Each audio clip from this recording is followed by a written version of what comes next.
Good morning, good morning, good morning. Welcome to Morning Kickoff with Unbiased Opinion. I am your host, Tony, also known as your couch scout extraordinaire and Pastor Trenches, affectionately known as Low Tone Tony. Hey, y'all let me know and make sure y'all can hear me out there. I made some adjustments to my mic. I greatly appreciate it. Before we get started, as always, go ahead and hit that like button, subscribe, turn those post notification bells, select all so you'll be made aware whenever I do go live. All right. Share with your family and friends. I would greatly appreciate it. As always, we building real football conversation over here. No fake hot takes, no media spin, just facts, film, and football context. So make sure you check the link in the YouTube description for exclusive content, member discussions, and deeper football breakdown. Those things are happening over on my Patreon page. So check it out. I would appreciate it if you guys would become a member over there. Things are getting ready to ramp up over there. As far as film breakdown, player evaluations, draft prospects, all that good stuff. We're gonna be looking at technique, who we like, who we don't like, all that good stuff. So that'll be ramping up here real soon. Check it out. 3 tiers over there. You have your fan zone, you have the film room breakdown, which is probably the most popular one. It's in the middle. And also you have the debate table VIP. All right. So yeah, you guys check it out. Tell me what you think. You can become a free member. And if you end up liking what you see, then you can become a paid member. I greatly appreciate that as well. And remember, Unbiased Opinion Sports Talk is part of the Carolina Armchair GM Network. So today is Panthers training camp day 1. Today is day 1. Welcome to training camp. Football season is upon us. No more speculations, hyperboles, hypotheticals, and all this great stuff that we have argued about, debated, conversed about throughout the off season. What we all been waiting for is finally here.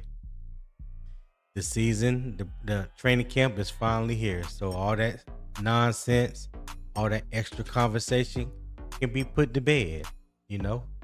Yeah, it definitely can be put to bed. So Carolina begins practice today without its 2 established starting tackles. The Panthers opening answer is Rasheed Walker on the left and first round rookie Monroe Freeling on the right. Okay. Today we are determining whether that is simply Carolina's best temporary combination or the first real evidence that Dan Morgan has built dependable depth. Before we finish, I will give you the 6 things this offensive line must prove before we can trust the plan. First, let's update the injuries and availability situations affecting today's practice. And now before we get into that,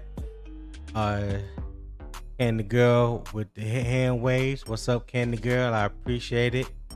Thank you for tapping in. You're always the first one in the room each day. Greatly appreciate that. And she said she can hear me clear. She can hear me fine. That's great. That's great. B. Amos said, Big Tone, what's good? What's good, B. Amos? Thank you for tapping in, my guy. Make sure you hit that like button on your way in. KJ the Great said, good morning, Tony. What's good, my guy? Hey, I can't call it, man. I cannot call it. 6 in one hand, half a dozen in the other, dog. Guess I call it even. That's the best I can do. Yeah, top of the morning to you, my guy. Y'all let me know what the temperature is. What the temperature is like where you located this morning. Carlos Hughes said, good morning, Tony. Good morning, Carlos. Appreciate you for tapping in. If you haven't subscribed yet, go ahead and subscribe to both channels, Unbiased Opinion Sports Talk and Carolina Armchair GM CJ. I greatly appreciate that. And I am not about to say all that. Random Boy Old 2015 said, what's going on, Random, what did I say? Is that Random Boy? I think that's Random Boy. Oh, okay. Shout out to you, my guy. Thank you for tapping in. Hit that like button for me. Subscribe if you haven't subscribed. Unbiased Opinion Sports Talk is my channel. Channel Armchair GM CJ is CJ's channel. So do me a favor. Make sure you are subscribed to both. Okay, make sure you are subscribed to both. You have the post notification bell on for both. Hit that select all when you turn that post notification bell on, so you'll be made aware when we both go live. We'll greatly appreciate that.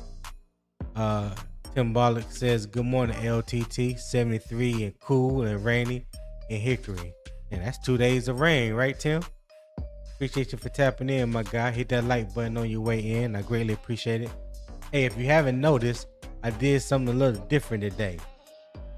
I'm streaming in a portrait and landscape. So if you are on your phone, if there was any problems that you were having before, I hope I have alleviated that problem.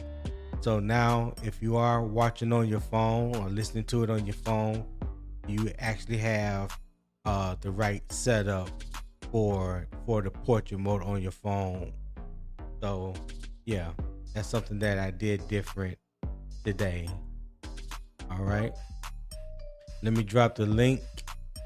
So if anybody want to join the panel for today's discussion, you're more than welcome to do so.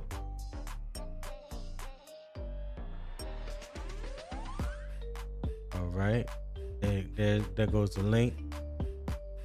Jonte Rozier 7709 said, good morning, Tony from Northern Nevada. What's good, Jonte? Appreciate you for tapping in. Hit that like button on your way in. I greatly appreciate it. You know I'm not gonna say that hashtag, but good try. Good try. Hey, I respect that. I respect the man that represent his team no matter what. He gonna show love for his team. That's how it should be. I'm glad you're here today too. I got a little Falcon information for you. So if you see a red swarm, aka Elder Long-Winded, you know, I definitely need him on the panel today for this topic. You know, since he is the resident Falcon fan that I know of, I really don't know too many other Falcon podcasters or, you know, content creators or even really fans on here. So yeah, can't wait to see old Red Swarm early today. I know he's somewhere listening. He just ain't tapped in yet. Yeah. So hey, Candy Girl, what I know you had your coffee this morning. What pastry did you have with it? What was your pastry of choice this morning?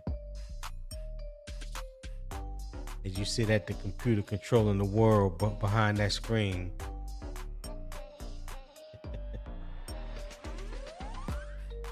Carlos. Yeah, Carlos, that's his name. Elder Long-Winded. Elder Long-Winded. Yeah. Yeah, that is Red Feinbaum's new nickname. Yes, sir. Yeah. I got one for Will too.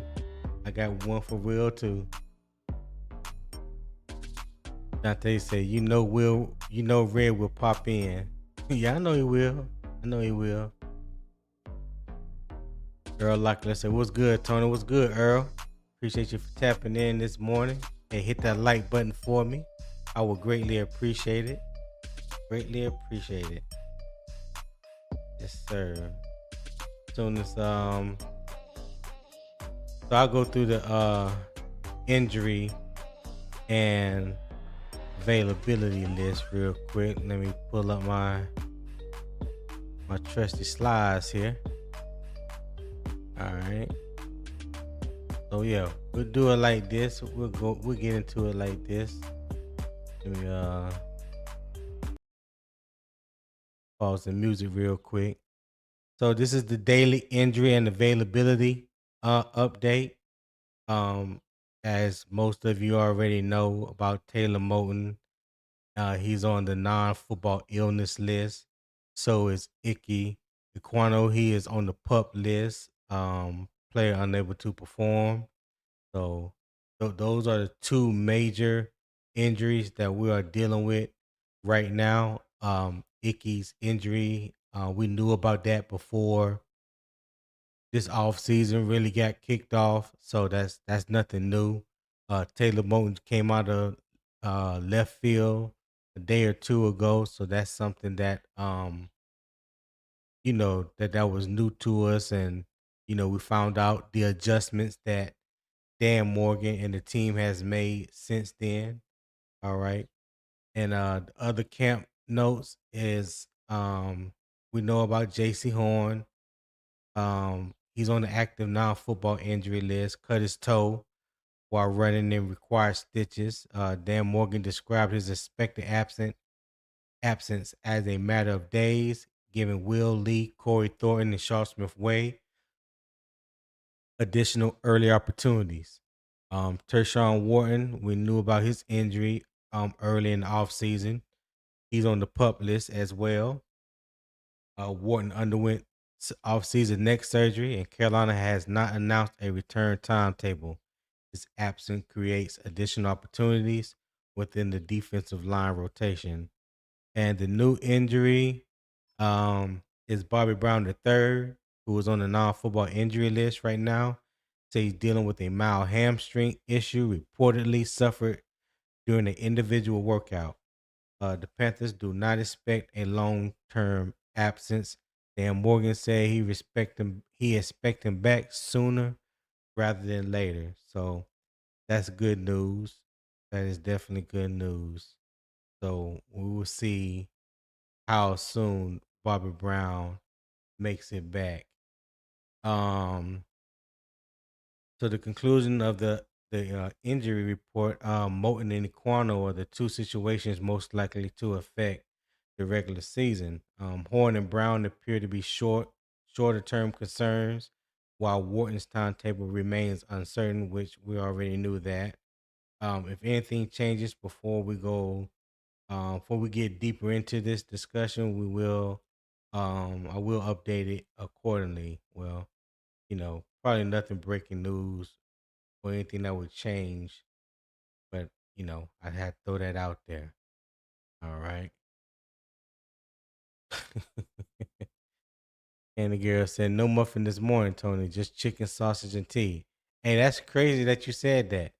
Um, we had turkey sausage, and I had of course, I had my tea, and my wife had her coffee, and we had a muffin to go with it. They wanted to make an omelet this morning, but turkey sausage and muffin was right on time. It was hitting too. So, yeah, yes, sir. Yes, ma'am. We're definitely on that. Carlos who said they do be preaching and teaching the good book of football. Appreciate that, Carlos. Earl Locklear said that happy every year. Players hurt before we start playing. Guess he mean that happens. Yeah, that happens every year. Players hurt before we start playing. Well, yeah, that's everybody, Earl. Shit, that ain't just us. That's every team. Everybody going through something. Yeah, and all 53 or all 90 that's reporting for camp. All of them, everybody is not going to be healthy. That's a fact. And the girl said 100. I'm talking about. Said Tony, are you going to discuss the tech to the slot position and how that opens the offense? Not today. That's not on my agenda today. I didn't know he was gonna be going to the slot. I will have to research and find that information. That's something new to me. Now, will they try him out in the slot? Now, this me speaking without even knowing, the factual stuff. Yeah, I'll be willing to say that they're gonna try him out in the slot. But I think his primary position is the X. He is gonna be the number one receiver on the outside. So yeah, to create matchup problems. To get matchup problems. Yeah, yeah, it would benefit Carolina to move him inside to the slot sometimes. Yep, absolutely. But yeah, maybe that's another topic we can get into another day, but not today. The shock said he will play more slot. Okay, we'll see. Broski Bear said depth for the trenches is tested every season for every team. Shout out Thunder Dan Morgan for making a great first round pick. Talk to him, Broski. Talk to him. Yes, sir.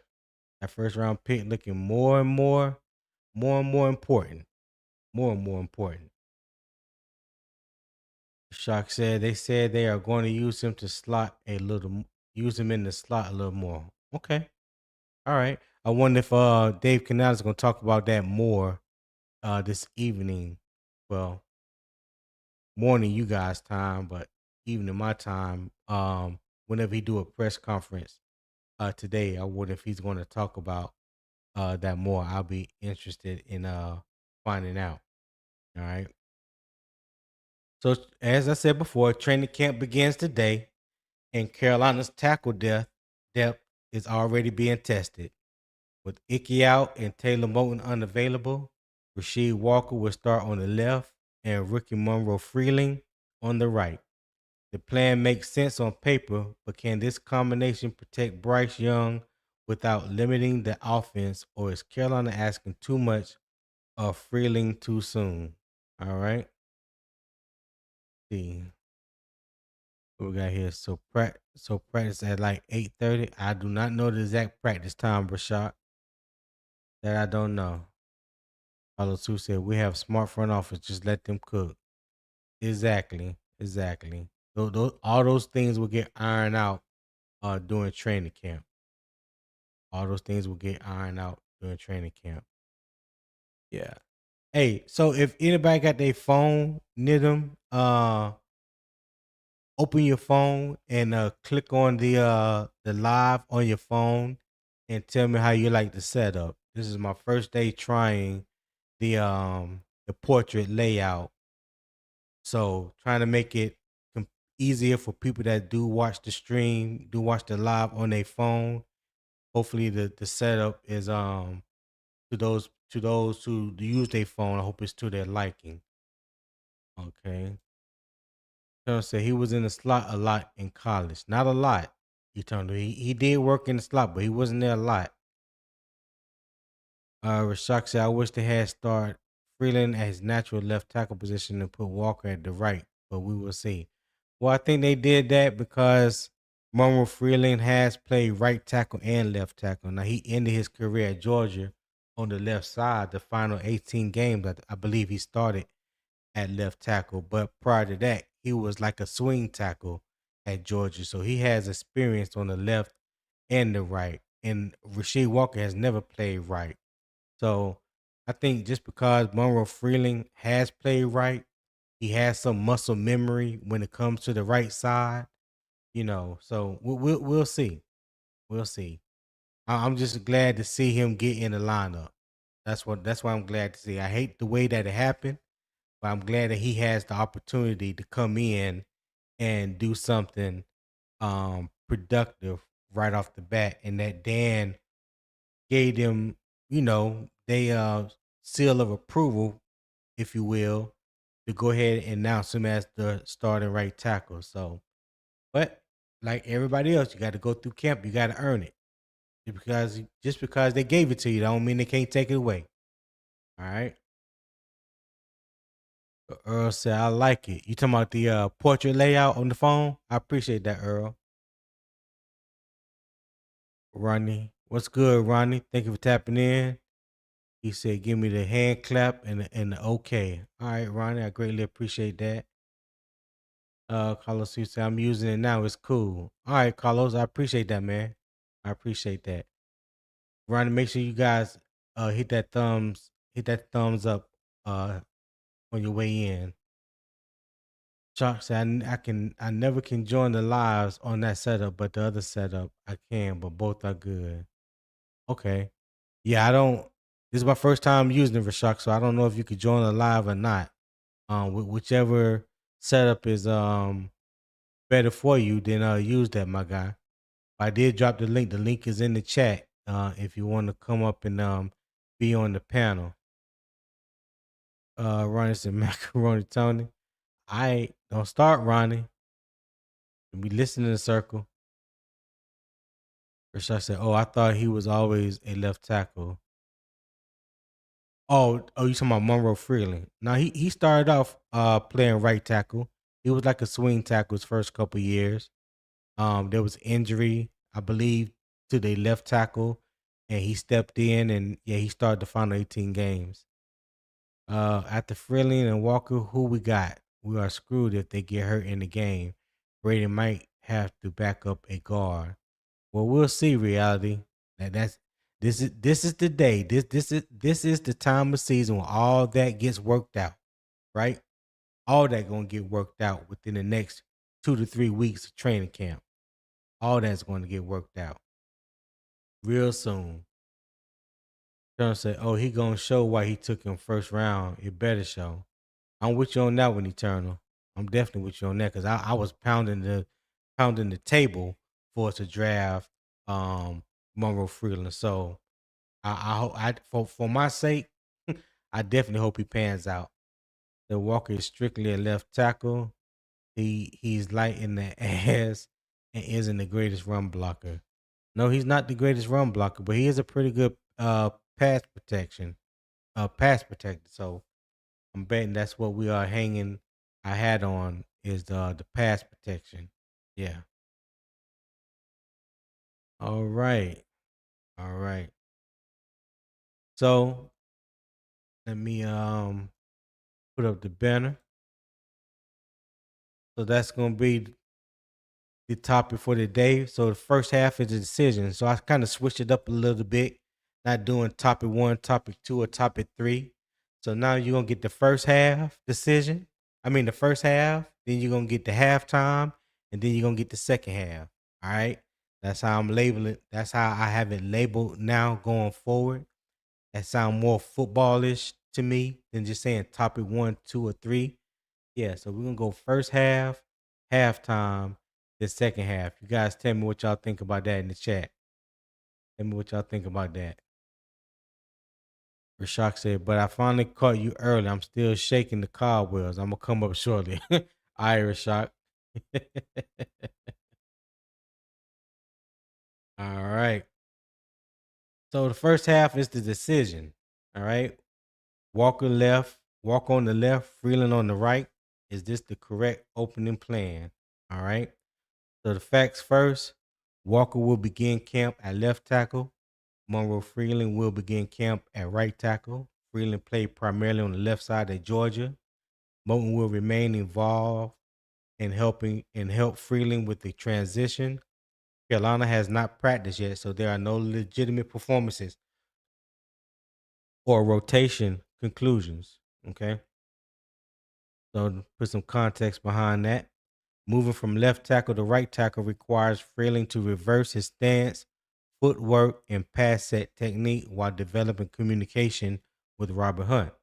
Carolina can help with the chips, quick throws, and play action, but relying on that assistance too often could limit the passing game. The real test is whether Freeling can handle the position without forcing Brad Ickey to shrink the offense. All right. So nobody's on the panel yet. So I'll ask you in the chat. So the first half debate question is starting Monroe Freeling on the right the best use of Carolina's tackle depth, or could changing position slow the development of his first round pick? Yeah. So y'all answer that. Is starting Monroe Freeling on the right the best use of Carolina's tackle depth, or could changing position slow the development of his first round pick? How y'all feel about that? How do y'all feel about Dan Morgan announcing Monroe Freeling as the starter, and what do you guys expect from him from the right tackle position? Do you believe that this will slow the development of the first round pick? I don't. I don't think it will slow his development. The earliest you can get him in there, the better off he will be. Right? You can't learn but so much sitting on the sidelines. you know, backing up somebody. That there's no development in that. So yeah, put him out there. Hey, put him in live action. See what we got. See what we got. I don't think there's no better alternative right now. Brady Christensen is back, but he's coming back from a major injury. We don't know if he's 100% ready right now, even though he is cleared for contact. But I'm pretty sure Carolina's going to be cautious with him, take their time, ease him back into it. I don't think they're going to throw Brady Christensen out there to the wolves. So yeah, I can definitely see um, them taking their time with Brady Christensen and allowing Monroe Freeling to get out there, throw him in the deep end, see how good he can swim. Yeah. Quante Lewis says, top of the morning to you, my guy. Appreciate you for tapping in. Hit that like button for me. I greatly appreciate it. If you guys have not hit the like button, take 5 seconds and just go ahead and hit that like button for me. Especially on Unbiased Opinion Sports Talk. Trying to get my likes up. I would greatly appreciate it. I'm 10 people away from hitting my goal of 100 subscribers. My first 100 subscribers. So if you have not, again, if you got burner accounts out there, more than one YouTube account, which I know y'all have, I have them, so I know I ain't the only one. Hey, go ahead and subscribe to Unbiased Opinion Sports Talk. Help me reach that goal. I would greatly appreciate it. Earl Locklear said that's the best option. Yeah. Yeah, put them out there. See what you got. Got to put them out there and see what you got. That's your investment. That's your first round investment. So you got to see if you believe if he has what you believed in when you decided to draft him, right? This is the best way to see for sure that what you thought you had in him when you drafted him is what he can put on display. All right. Let me bring my boy popping up to the stage. Did it work? Popping, what's good? What's up, man? I figure I'll join you. See, but we'll see how long I can stay up here so I hit the country.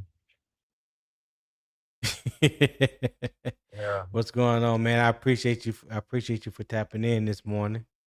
yeah, for sure. You out there working early this morning, huh? Every morning, every morning I'm up early. I usually get up like Already. 4:30, 5 o'clock every morning. Okay. All right. Damn. Yeah. Yeah, you up, dog.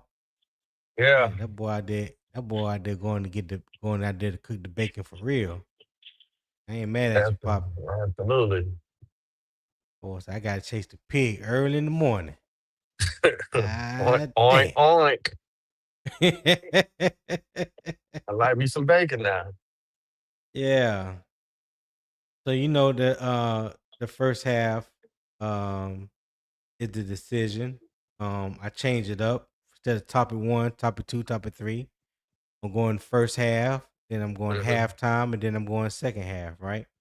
Right on. So the where I go? Oh, so the question was, and I'll read it to you again. Is starting Monroe Freeling on the right side the best use of Carolina's tackle depth, or could changing positions slow the development of his first round pick? What say you, my guy? Yeah, I mean, we had a lot of discussions when we drafted him. Some people didn't like didn't like. Hold on one second. What are you saying? Okay. All right, we'll see what Rashak say right Yeah. here. Rashak said I commented and YouTube All said it right, I'm was back. too long. I guess I gotta come up. All right, Rashak. I see when you pop up. Go ahead, Papa. What you say? So, we had a lot of discussions early in the season when we drafted him. People like, oh, he ain't gonna Mm-hmm. start. And I told a lot of people, yeah, I think he is. I mean, why would you go up that high to get him? I mean, we people forgot that we drafted Ickey in the first round. He started. I mean, so I just figured, hey, Exactly. their mind was already made up. He was gonna take somebody's job. Uh, I felt like he was gonna end up being a starter somewhere, sometime in the game and within the season. Yeah. Unfortunately, it happened the way it happened. I mean, yeah, it worked out, and I did a show last night talking about it. It makes Dan Morgan look like he had a crystal ball. I mean, he looked genius for making a pick, Mm. especially if he works out. So yeah, it was absolutely correct decision for them to put him at right tackle. He's already had snaps in it in college. Yep. That's a fact. Pretty damn good snaps at that. Right. Um, 18 consecutive starts at the at left tackle, and I think he's only given up one, maybe two sacks in those 18 games. Like 7 quarterback pressures, no quarterback hits.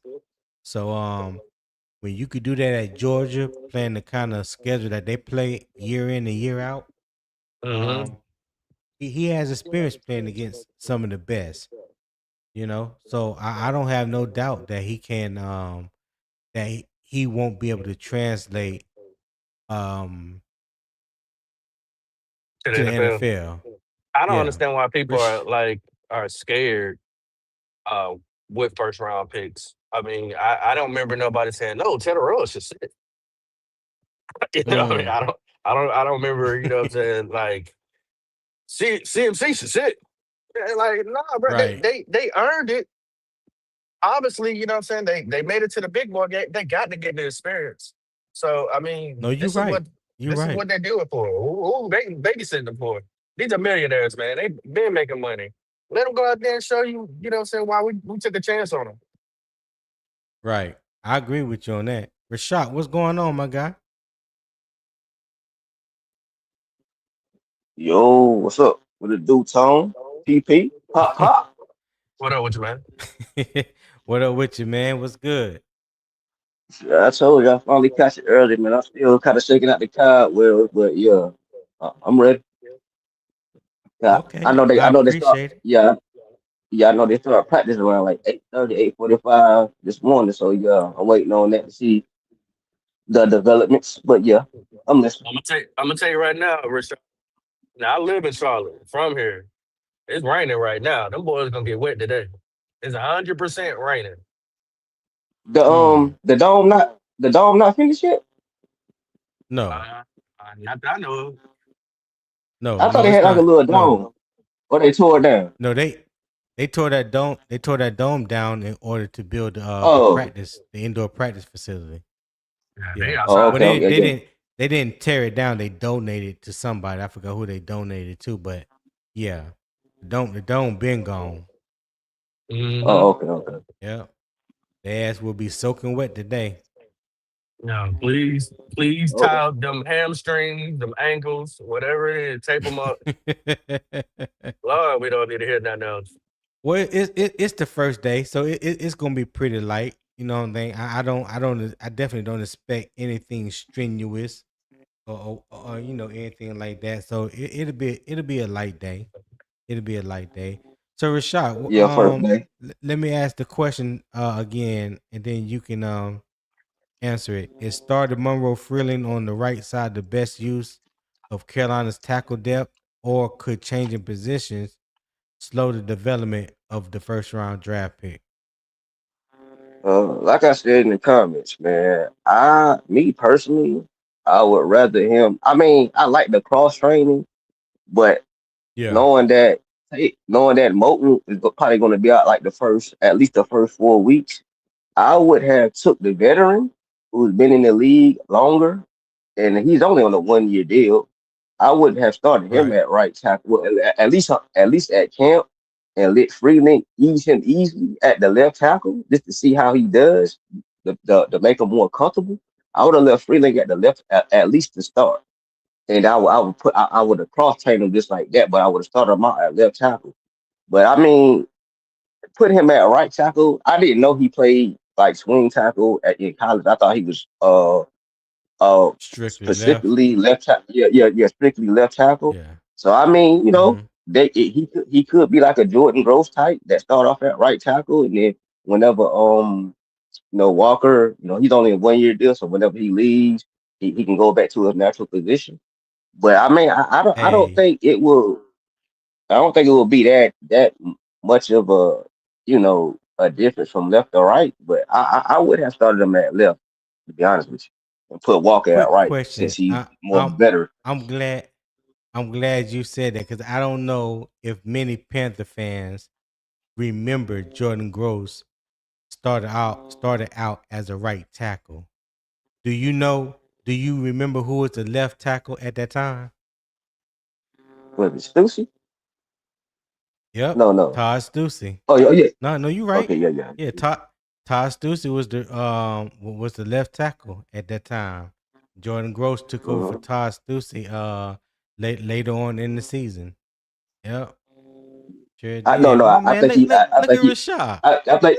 Oh yeah. I know my history now. I know my motherfucking history now. But yeah. I think he took over that next year though. I don't think he took. I don't. I think Stussy. Stussy. He held on to it all the way to the Super Bowl, and then I think he left the next year after free agent, and they put Jordan at left. But I ain't gonna lie. I heard somebody say that yesterday. I didn't think about that. I knew Jordan started off at right, but somebody brought it up yesterday, and I was like, okay, that's why I just said it. Yeah. I wouldn't have said it if I did. I wouldn't have said Okay. that if I didn't hear it yesterday. I forgot who said that Oh, yesterday, but yeah. okay. Okay. All right, that's cool. But yeah. Jordan Gross started out as a right tackle. Todd Stussy was the left tackle. And then when Jordan Gross finally made that switch over to left, I thought it was in the middle of that season, but yeah, it could have been at the end. When he made that switch though, he never gave that position up. That was his until he retired. Yeah. Oh yeah. So hopefully the same thing can happen here. You know how they mentioned about history repeating itself. So we'll never know. Yeah. Yeah. Hold on, real quick. Dream 58 said Monroe's ability to play both tackle position was one of the main reasons the Panthers drafted him. Yeah, that could be. Like I said, he started off swing tackle at Georgia, he played left and right. Um, I think there was an injury to the left tackle. He got that position and never gave it back. Started 18 straight games. 336 said, "What up, y'all? Whoever is better at pass pro to me should be the starting left tackle. See how it goes." I agree. I definitely agree on that. Appreciate you for tapping in. Make sure you guys hit that like button now that you in. I greatly appreciate it. If you're not subscribed to the channel, Unbiased Opinion Sports Talk, please do so. Also, if you're not subscribed to Carolina Armchair GM CJ's channel, hey, subscribe to both. Subscribe to both. Turn on the post notification bell in both. Select all in both, and that way you be made aware when we both go live. All right, I greatly appreciate it, and I am streaming in portrait. So if you are on your phone today, for the first time watching this the live stream, you can watch the same thing you see on the computer. You can see on your phone. I hope I set up nice for everybody. So if you're on your phone, let me know in the comments what you think of it. All right, I greatly appreciate it. Uncle Gates said track fire. Hey, I appreciate that, Uncle Gates. Thank you for tapping in, my guy. Rashad 336 said Rashad know a few things now. Oh yeah. Hey, Yeah. I can get real deep in that history now. I ain't gotta look up no information. That shit on it's off the dome. I promise you that. But I hear you 336. Okay.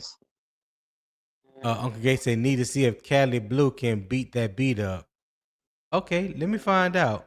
Cali Blue do that type of thing. I might need to get him on to get him to redo my intro. Damn. Like I'm tongue tied like a mug. I don't know what's going on. But yeah, I definitely need to check him out with that. I appreciate that. So yeah, let me ask you guys. a question. Oh, let me put the my first poll of the day up. All right. This is for everybody that's in the chat. What is Carolina's biggest offensive line concern? Number one is Freeling changing size. Number two new starting tackles. Three, communication with a new center. Four, no firm return timetable for the vets. All right. I think the vets got cut off right there at the end. But yeah. Press 1, 2, put 1, 2, 3, or 4 in the comments. The poll will tabulate on its own. I'll leave it up there for a few minutes, and then we can get the results at that time. All right. 336 said, what you got, Tony? What you mean about what? 336. Tell me what you're talking about. All right. So I'm gonna ask this first question. Rashad, you can go first.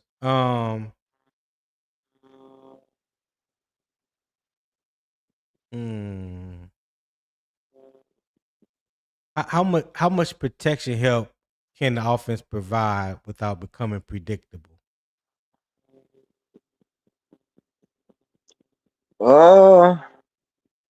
I mean, honestly, I think the fact that we got two new tackles, I think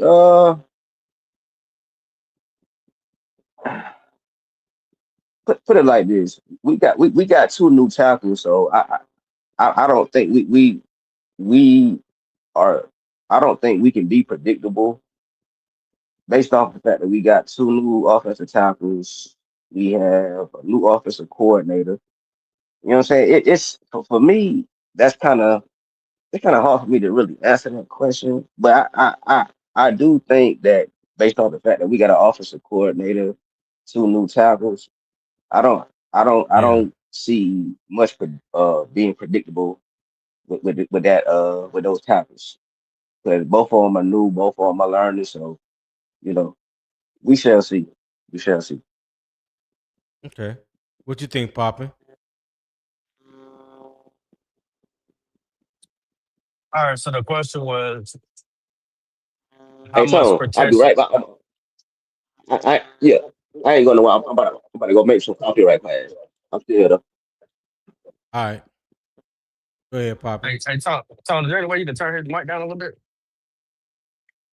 I thought he'd be Who are quaking. Rashad? Yeah. Oh my bad. I got you. I got you. Hold on. I got you. So the question was, how How predictable much can the O line? Okay, go ahead. yeah. How much protection help can the offense provide without becoming predictable? I mean, it really depends on how they scheme. I mean, you got I mean, if there is a real weakness, or if let's say Freeland is getting exposed a little bit, you could always throw a tight end over there to help. Which I'm pretty sure that's what they're gonna do. They're gonna try to find ways to make his job a little easier until he actually, unless he just comes in the game, just the guy, the man. Uh, so there's ways around it. You know, you can throw the two tight ends set out there, or you can put one out there to help him on his end. We did a lot of that, I believe, when Ickey started his rookie year. So there's ways of going about it. I mean, Mm-hmm. making sure the running back helps as well, picking up blocks. So there are different ways. So when you do that, you're Hmm. talking about like chips from the Yeah, tight end, from the running back, stuff like that. right, Um, but when you do that, that kind of takes away from what the offense can do as a whole. If you are constantly helping either tackle side, you know what I'm saying? If you gotta replace a wide receiver with a tight end, then that's one wide receiver that you have to take off the field in order for that tight end to help either tackle positions. So that's one less threat in the passing game. Now, if he just right. if he just doing a chip release, if he just chipping, the defensive end, then releasing, in the flat or something like that, then yeah, that's different. I guess you don't want either tackle to have to be too dependent Right. on that much help. You know what I mean? Right. I think that's the Well, big thing. I know Canales and and Gilbert, they really stress on you got to hold it down on your own. They don't want to Right. have to depend on somebody coming to help you. But I think Walker will be fine. But like I said, just because Freeland is new, has never seen the speed of the Mm-hmm. game, has not been in the speed of the game. Once you go against competitors, they ain't gonna care what you accustomed to. I think they will try to help him with some of that at times. Not all the time. You can't do it all the time because then, like you said, you're Right. hurting your offense. But some chip blocks here and there, I can see it happening. Uh, but I think we'll be all right. But he definitely gonna get Oh, he gonna get a that lot work. of coming a lot of coming to Jesus moments in the preseason, just from his own teammates. Right. Yeah, Okay, pop, he gonna, like you yeah, said, he gonna get that work. Yeah, he gonna get that not, work. yeah. Not now that you mentioned it, yeah, you right. Like, yeah, it become unpredictable. I think, yeah, put in some little chip blocks. Get the tight ends involved, the running backs. To keep it unpredictable. But yeah, and pop. Usually when I'm on the phone, when I'm talking, I usually hold the damn phone into my damn mouth. But knowing y'all can hear me just like this, so that's what I be Oh, doing. you ain't got earbuds? Oh yeah, I got earbuds, but like whenever I talk, I put the phone to my mouth. That's what I be doing. I don't know Yeah, why nah, I do it. I just be doing it. don't do that, boy. You blowing my eardrum up Yeah, now. my I'm bad. not, Yeah, I'm my bad. My not bad. being mean. Don't be rude, but Yeah, Yeah, my bad. My bad. the mics on them phones are extra sensitive, so extra you ain't gotta sensitive. get out close to it. Yeah, they would definitely pick Yeah, you yeah. up. I'm about to go Yeah. finish making my coffee. Hold on. All right, Pop. This next question is for you. Which relationship matters more initially, Freeland and Hunt, or Walker and Lewis? Oh, it's gotta be Freeland and Hunt. Is because you're talking about a rookie being beside a veteran. And Mm-hmm.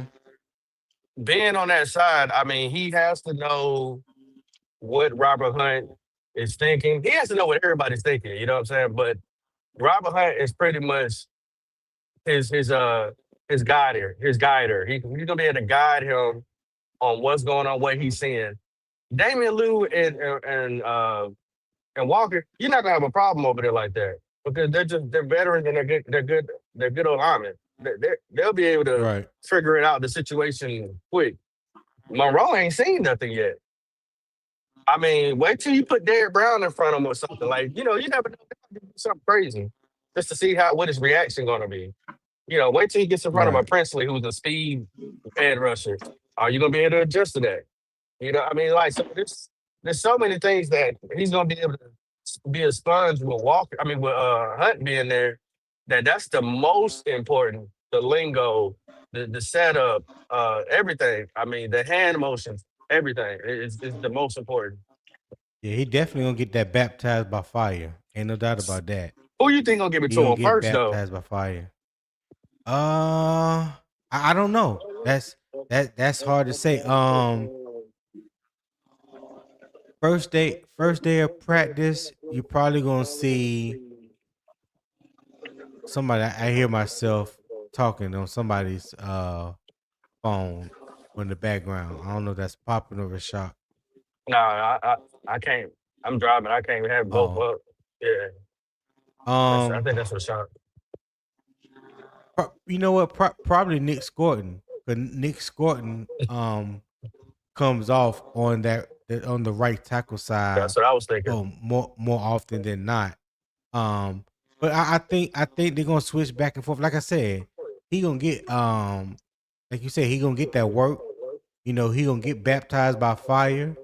Um, Mhm. they hopefully they throw everything at him because that's how you got. That's how you see um what you got. That's how you see what he got. What he can handle. You know what I'm saying? What he needs to work on. You know. So yeah, I hope them guys put him through the ringer, man. He needs to be tested now, then wait to be tested come game one. You know, Absolutely. you I know. Go ahead. Yeah, I'm back. I'm back. I said that, remember Ickey's rookie year. Who do you think is going to go through a harder challenge? Ickey can think, and what I mean by this, I'm talking about the teams that we played compared to the teams that Ickey had to play, the guys he had to sit in front of, compared to who Freeland's got to come and sit in front of this year. Who do you think? Who do you think that's the harder road to success Mm. in their first 'Cause year? I don't remember all the games that Ickey played. I do remember that first game was against Myles Garrett. So Mhm. um um Freeland isn't going to face anybody like that in the first week or the second week. You know, he played with Jalen Walker. I think that's his first name. The kid that plays defensive end for Atlanta. He played with him at Georgia. Um, so of course, I have no idea what their battles were like when they both was at UGA. Red can tell you about that, but yeah, Myles Garrett was Ickey's first test, and we know how that went that game. Right. Um, so yeah, I don't know, I don't know. We didn't play no first place schedule that year. Ickey was a rookie, that's for sure. So I think there's gonna be better competition all around, all across the board, each game because we do play a first place schedule. So just that by itself, um, like he's not going to be facing any scrubs. You know what I'm saying? Right. He's not going to be facing any scrubs. But before we even get to that point, I want them guys to put him through the ringer, man. I want them to really test his metal. See I how thought he you about to built. say something else. Now, see that you crazy. That's only you, only you. But yeah, man, I just want them to you know, give him that work, man. Just give him that work. Well, what you think, Rashad? What do you which relationship matters more initially, Freeland and Hunt or Walker and Lewis? You said Freeling and Walker and Lewis. Yeah, Uh, Rashad Walker and Damon Hunt on the left side, or Robert Hunt and Monroe Freeling on the right side. uh, I want to say the right side because the young guy I won't, but the left side is very important. Uh, Yeah, the left side is very important as well. mm, uh,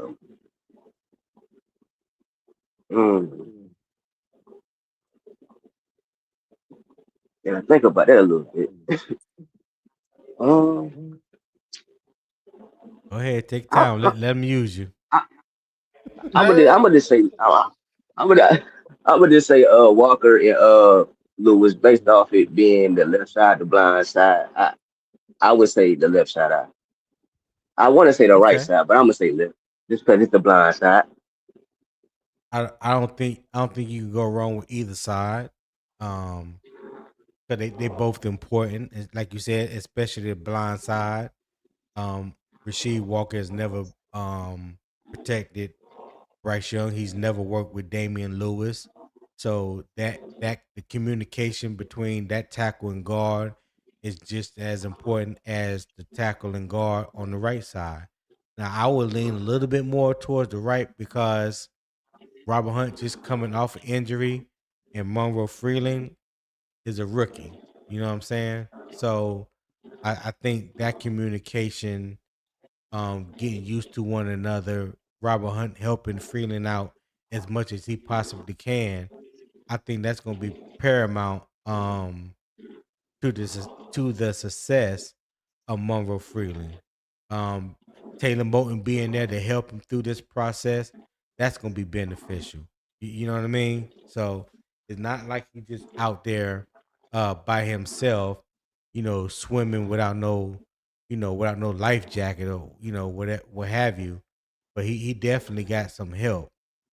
People that he can lean on. The two on the left, those are two veterans, even though they haven't worked together before, but they are two veterans. So yeah, that's why I lean to the right.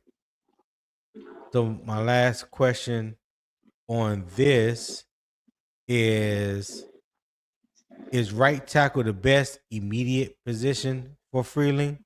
Rashad, you go first. You know how I feel about this. Like I said, I'd rather have because you gotta think about it. Even though Monroe Freeling did play swing tackle, he did play some at right. He didn't have many Mm-hmm. snaps. He only had like 1 year to starter, and that was at left tackle. That's what he was drafted for the first round. So I always feel like it's easier to start those rookies out at their natural positions and let them ease on, like in the NFL culture and the NFL players, and it's easy to start them out at their natural position and then switch them back and do it that way. But they want to start Walker at left. I mean, we shall see. But I would have put him at left tackle to start just to kind of see, what I mean, how he acclimates. They kind of ease the acclimation process, and knowing that Walker is a what, like a 3, 4, 5 year veteran. You know, see what Yeah. he can do at the right side, knowing that he only has a 1 year deal. Freeling is the future. Walker is a 1 year deal. I would have started out, you know, opposite side. I would have put Walker on the right and Freeling on the left. But we shall see. You know what I'm saying? We shall see. But preferably, Okay. I want Monroe at the left side. But he could pull a Jordan Gross and look pretty good. We shall see. Yeah. Yeah. That's very well true. And indeed, popping what you got is right tackle the best immediate position for Freeling? Um, Probably not. Why you say that? I think I think his success rate was better on the left when I remember looking at the numbers than the right. But unfortunately, we're not in a situation where we can really uh, put Walker in a compromised situation. He's a left tackle only. Luckily, uh, Freeland has experience on right. So, Mm. you don't want to put somebody over there who's never done it, trying to get them acclimated. Shout out to Rashad. And then get another guy who hasn't never played in the NFL to start at left tackle, like, protecting that blind side. I think that's a little bit too much going on. So, yeah, that's what I got on that. Okay. All right. I Yeah, think like so. Just uh, base. Go ahead, Rashad. Go ahead.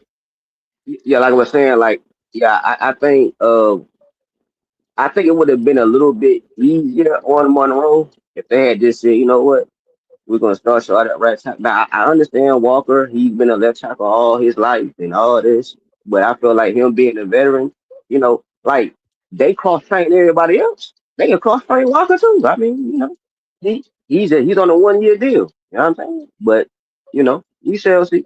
We shall see. I feel you on that. Edge, what's going on, my guy? Thank you for hitting the panel. What's popping?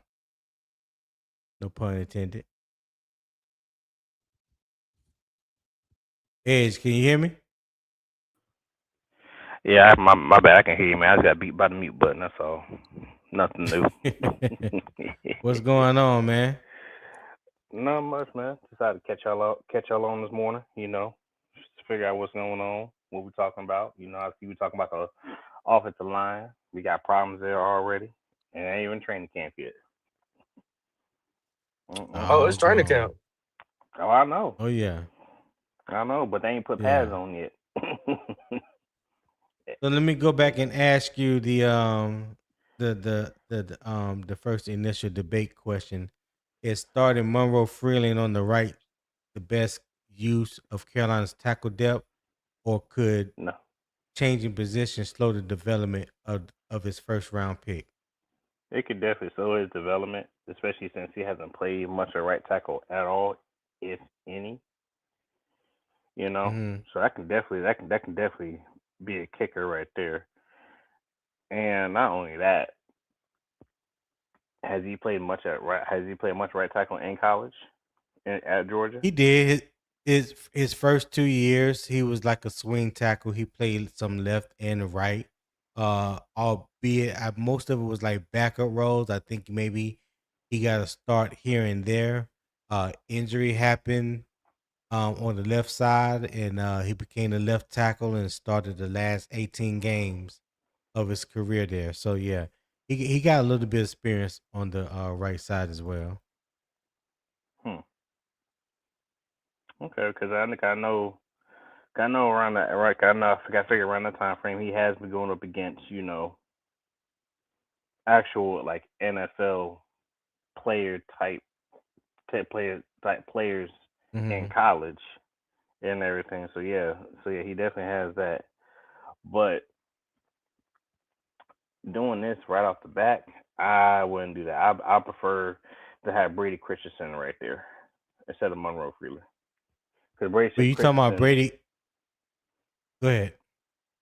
because I rather have Brady Christensen there because Brady Christensen actually has played NFL snaps at the right side as much as playing left, center, right, and guard all throughout his NFL career. I rather put Brady Christensen there because when Brady Christensen played right tackle, he played well. Even though he played better at left, when he played some right tackle, he played well. He played well at right. Yeah, I would say he played a little. He played better at right tackle than he did left tackle. I won't say he played a lot. Um, Brady Christensen was a 3-year starter at BYU at left tackle, and that's Mhm. what we were hoping he was going to be when we drafted him. And Matt Rule and this whole short arm thing or whatever, Yeah. Yeah, that short that arm didn't shit was pan not out. cutting it. Yeah, I just didn't think Brady Christian weighed enough. No, I just didn't think he was strong enough to handle that type of edge rushers and stuff in the NFL. Yeah. And it showed. But he does offer you position flexibility. But at the same time, though, Edge, he's coming off an injury. You know what I'm saying? He's just coming off of a ruptured, um, Achilles tendon injury. So Mhm. you would rather put your stock in that than over a healthy rookie first round pick. I mean, I kind of still would because due to the fact that Brady Christensen has had time there. And he has experience there. I'm like, can Monroe really pick it up and pick it up well? Yeah, he can pick it up and pick it up well. You know, I mean, but our first actual test, his first if he comes in, our first real test of the NFL season at the start of it is going to be that Chicago Bears defense.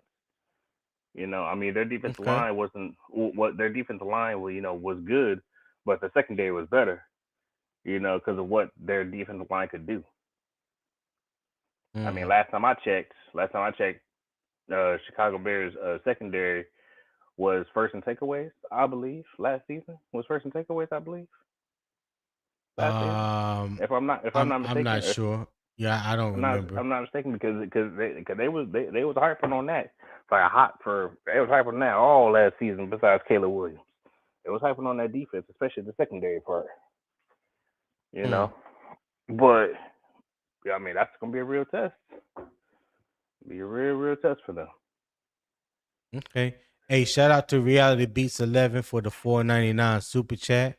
He said Walker was called for 9 penalties last year, 2 for holding, 5 false starts, and 2 ineligible downfield passes. Think might have a problem on our hands. Nah. Hey, I've seen that too, and it um didn't make me feel comfortable inside. Let me say that. But I do believe he's a better pass blocker than Ickey. Now that I do believe. Now, how much better that remains to be seen. Because I haven't watched a whole lot of Rasheed Walker. I saw a little bit. And what I saw, I mean, he looked decent. Um, but yeah. Hey, thank you for that. $4.99 super chat, reality. I greatly appreciate it. Hey, listen, we've been here a little over an hour now. If you're enjoying the conversation, enjoying the debate, enjoying the vibes, the energy that we're bringing to you this morning, scan that QR code in the top right on the portrait on your phone. You can't see it, but yeah, you could hit if you're on your phone. There's a pinned comment in the YouTube chat that's at the pin at the top of the chat that take you to the PayPal. Give whatever your heart allows you to give, or tells you to give this morning. I would greatly appreciate it. But if you are on your computer or laptop, QR codes in the top right. Scan that QR code. My daily goal is $25. Again, not trying to pay rent or a car note, just $25. I greatly appreciate it if you show love to the channel. All right. Let me catch up on a couple of these comments, Edge, and I got a couple questions for you. No, go ahead, bro. All right, Ronnie said they are sleeping on Monroe's ability to adjust to change and become a franchise-changing old lineman. Monroe was drafted in the top 10 at his position. What are we really talking about? Hey, I'm with you. I'm with you, Ronnie. People need to be more optimistic and have a little bit more belief that Dan Morgan selected this young man for a reason, and we're going to find out real soon. Just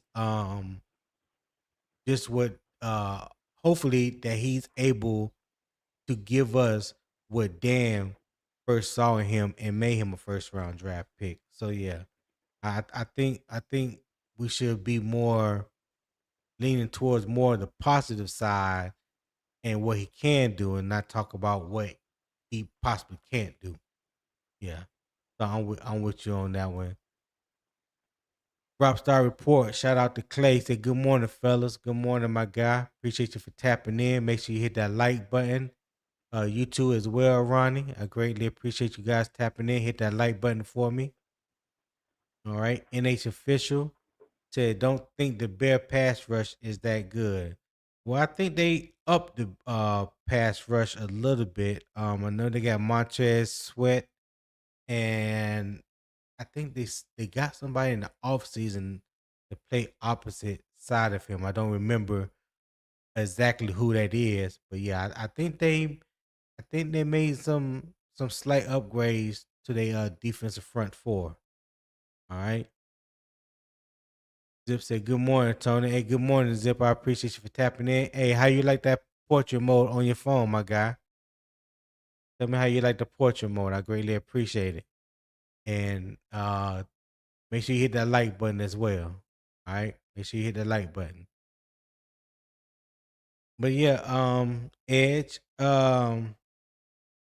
is the right tackle the best immediate position for Freeling?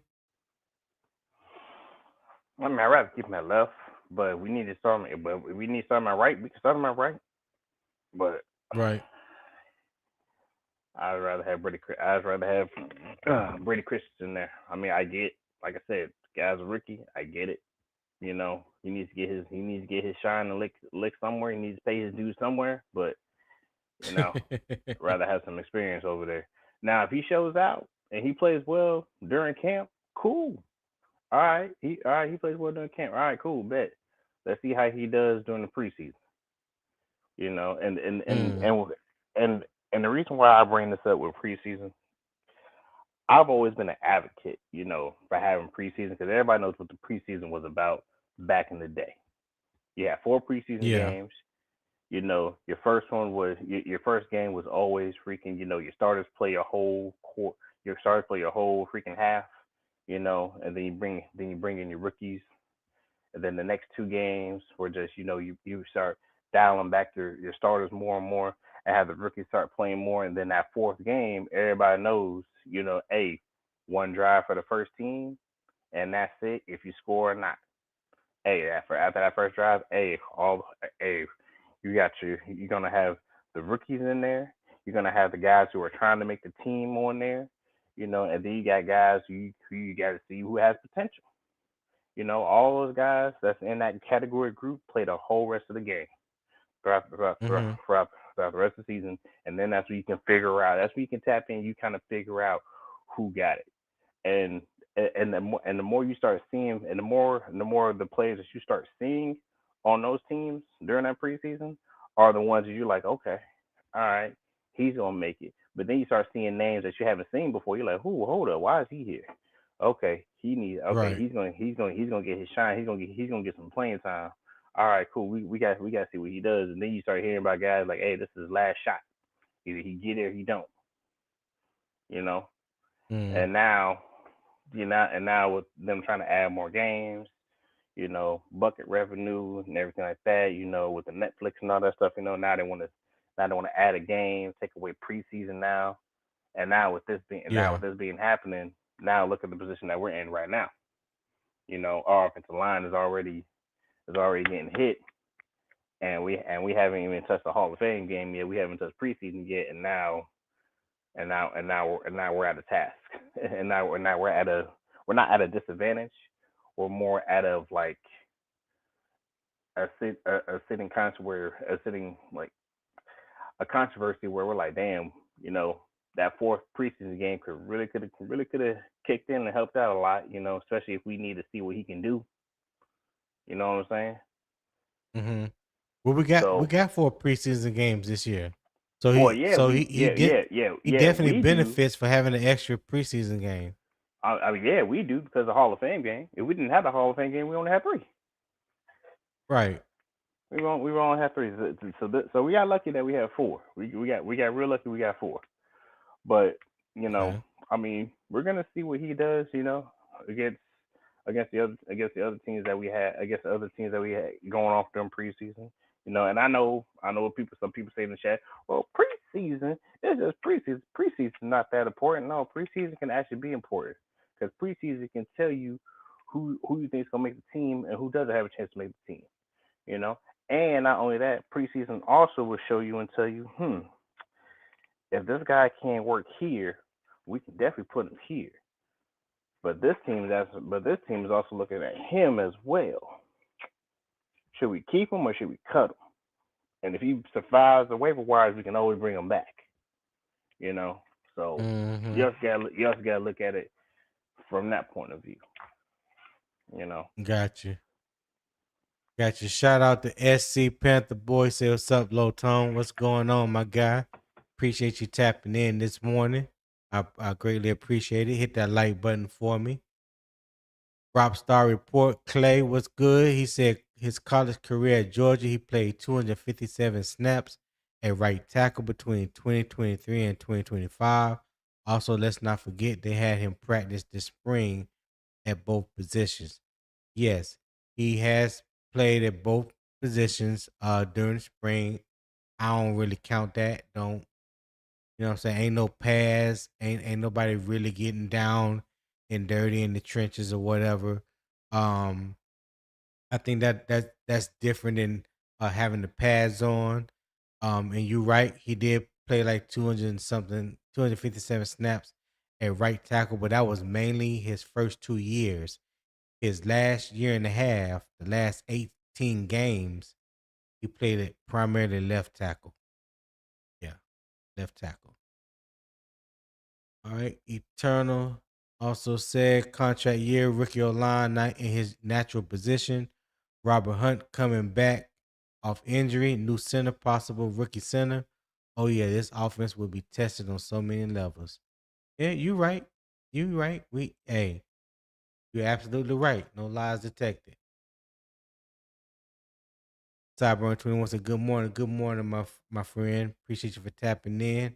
And he already said he hit that like button. I greatly appreciate it. Hey, I see on the portrait for people on the phone, the QR code did pop up. I didn't see it earlier, but now it's up there. So that's cool. I'm glad that it is. So yeah, you guys don't forget that you scan the QR code, man. Show love to the channel. I greatly appreciate that. So the QR code is available on your phone, your desktop, or your laptop. All right, it's in the top right hand corner. Okay. Ronnie Young said, if these offense detractors are so confident in the defense and their top 10 potential, why wouldn't you be confident in Monroe's ability to be ready at right guard day one? You mean right tackle? But I get what you're saying. But hey, I feel you, Ronnie. I feel you. I feel you on that. Tim Bowler says Robert Hunt fully recovered from his injury. I believe he mentioned um in a press conference yesterday. I don't remember him saying that he's 100% back, or 100% healthy. I think I I think he is, or very very close to it. If he wasn't, I don't think they would risk injury putting him out there if they didn't think he was ready. But yeah, I believe he's closer than what we may think. All right. Eternal Hey, also Tony. said preseason. Oh my. Yeah, what's up? You know, one thing I have noticed though. You probably have noticed this too. Haven't you noticed that this coaching staff that we have is way more cautious now about when a player comes in and he has some type of medical or he's kind of dinged up a little bit. They are way more cautious with him now than they were the previous regime, like the Matt Rule regime. Haven't you kind of noticed that? Yes. A Yes, lot I more like have noticed that like you they're don't feel hands like they're trying on to rush more. a player back. Yeah. Mhm. Hmm. Yeah. Okay. All right. I just want to make sure. Yeah, I I have. just, I just want to see if you noticed it. Yeah. Yeah, I've noticed that, and I appreciate that because it doesn't benefit you at all to rush a player back and for him to risk further injury just because you quote unquote felt like you need him. So now you have put yourself further behind the 8 ball if he re-injures himself. I hate to be the dead horse with a stick, but Jonathan Brooks, I try to tell people he didn't need to play his rookie year. Make sure he is fully 100% physically healthy before he touched the field. They rushed him back, and the rest is history. Shout out to Tip Drill Will Robertson. What's happening, my brother? Hey, good morning, everybody. Good morning, panel. Good morning, chat. What's going on, man? Not much, Still in man. Not DC? much. Yeah, I'm still in DC. I had to get. I had some work I had to get done this morning, man. You want to win. Good morning. Yeah, I had some stuff I had to get done this morning, but I'm glad I got a chance to tap in with you. Yeah. I appreciate you tapping in, man. You always show love. I was wondering where you and Long Window was at this morning. I ain't seeing Hey, him in the hey, chat and nothing. hey. Yeah. Yeah. Yeah. Yeah, But but hold how on do you? Uh, before I'm you go sorry, real go ahead. quick. Let me answer a eternal question. He said, "How do you scan the QR codes from the phone? Do I screenshot?" I have absolutely no idea how you do it. This is my first time doing the portrait thing. So yeah, I don't know how you scan that QR code. If you Eternal. have, I got you. Hey, if you have like a secondary device, like a tablet that can actually scan QR codes, use that tablet, Uh and huh. it'll help you scan it. It'll help you scan it that way. Oh, If okay. you have if you Well, have a yeah. secondary if you have like a secondary device.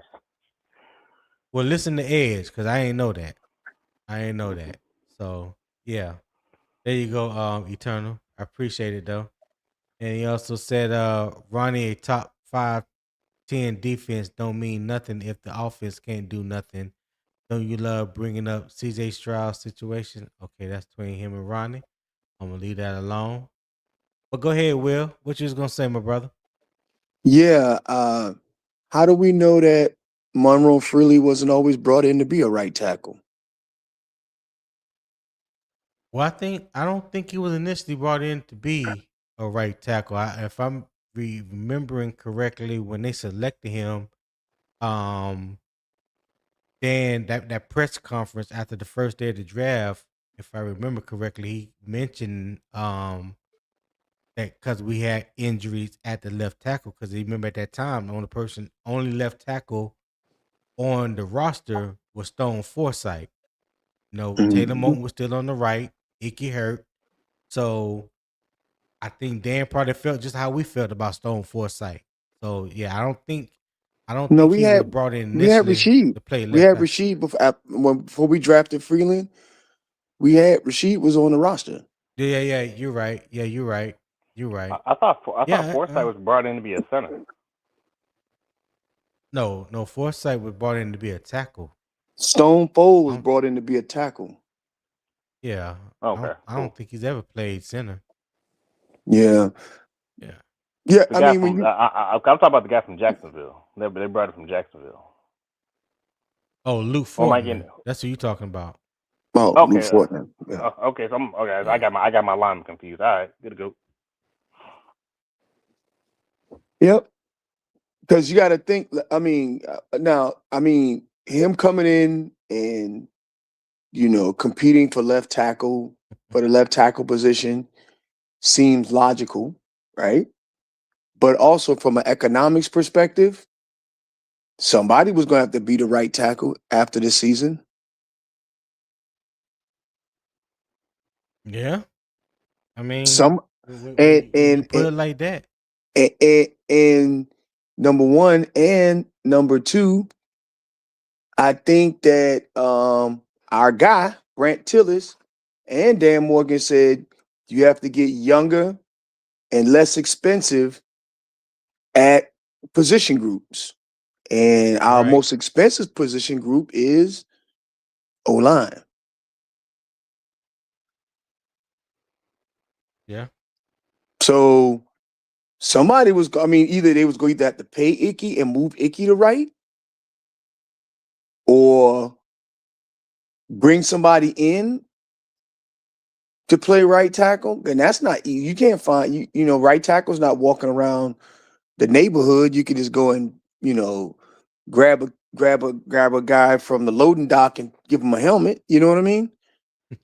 Nor left not the left not the tackles either. loading dock. Nor left tackles, right? Right. So, I get it that left tackle was the hole, but we had Rasheed and we still got Ickey that we can franchise tag him for 1 year to see how he do before you give him a long-term extension, right? Oh, we're definitely franchise tagging Yeah. him. That's without a question. That's Right. without a question. Right. That'd be dumb. That'd be dumb to pay him. Right. I'm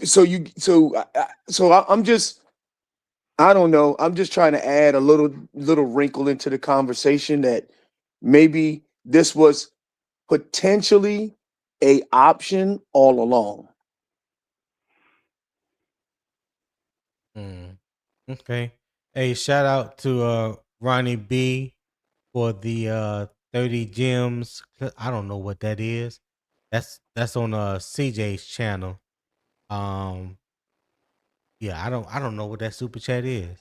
Not super So chat, but so membership those gift. gyms, so those gyms, those are new things that YouTube is now doing because everybody, because now what they're doing, they're putting out gyms out there because they brought Mhm. it over from Twitch and Kick and basically like instead of like gifting like money wise, you can do Yeah. you can do gyms instead because every time somebody logs in, because every time I go in, there's always a message at the bottom part of my screen every time I do a YouTube, every time I go on someone's page.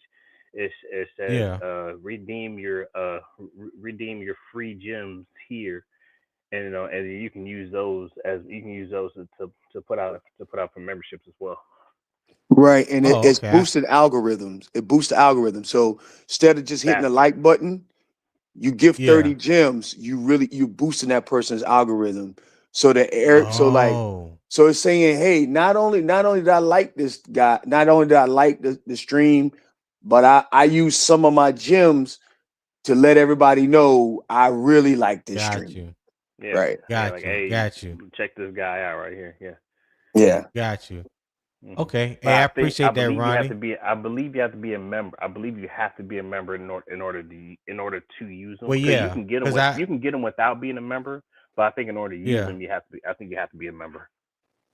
Okay, because I can't have I can't do the super chats and stuff on my channel yet, but I know CJ can on his Hmm. channel, so he's coming through CJ's feed Mhm. right Okay. now.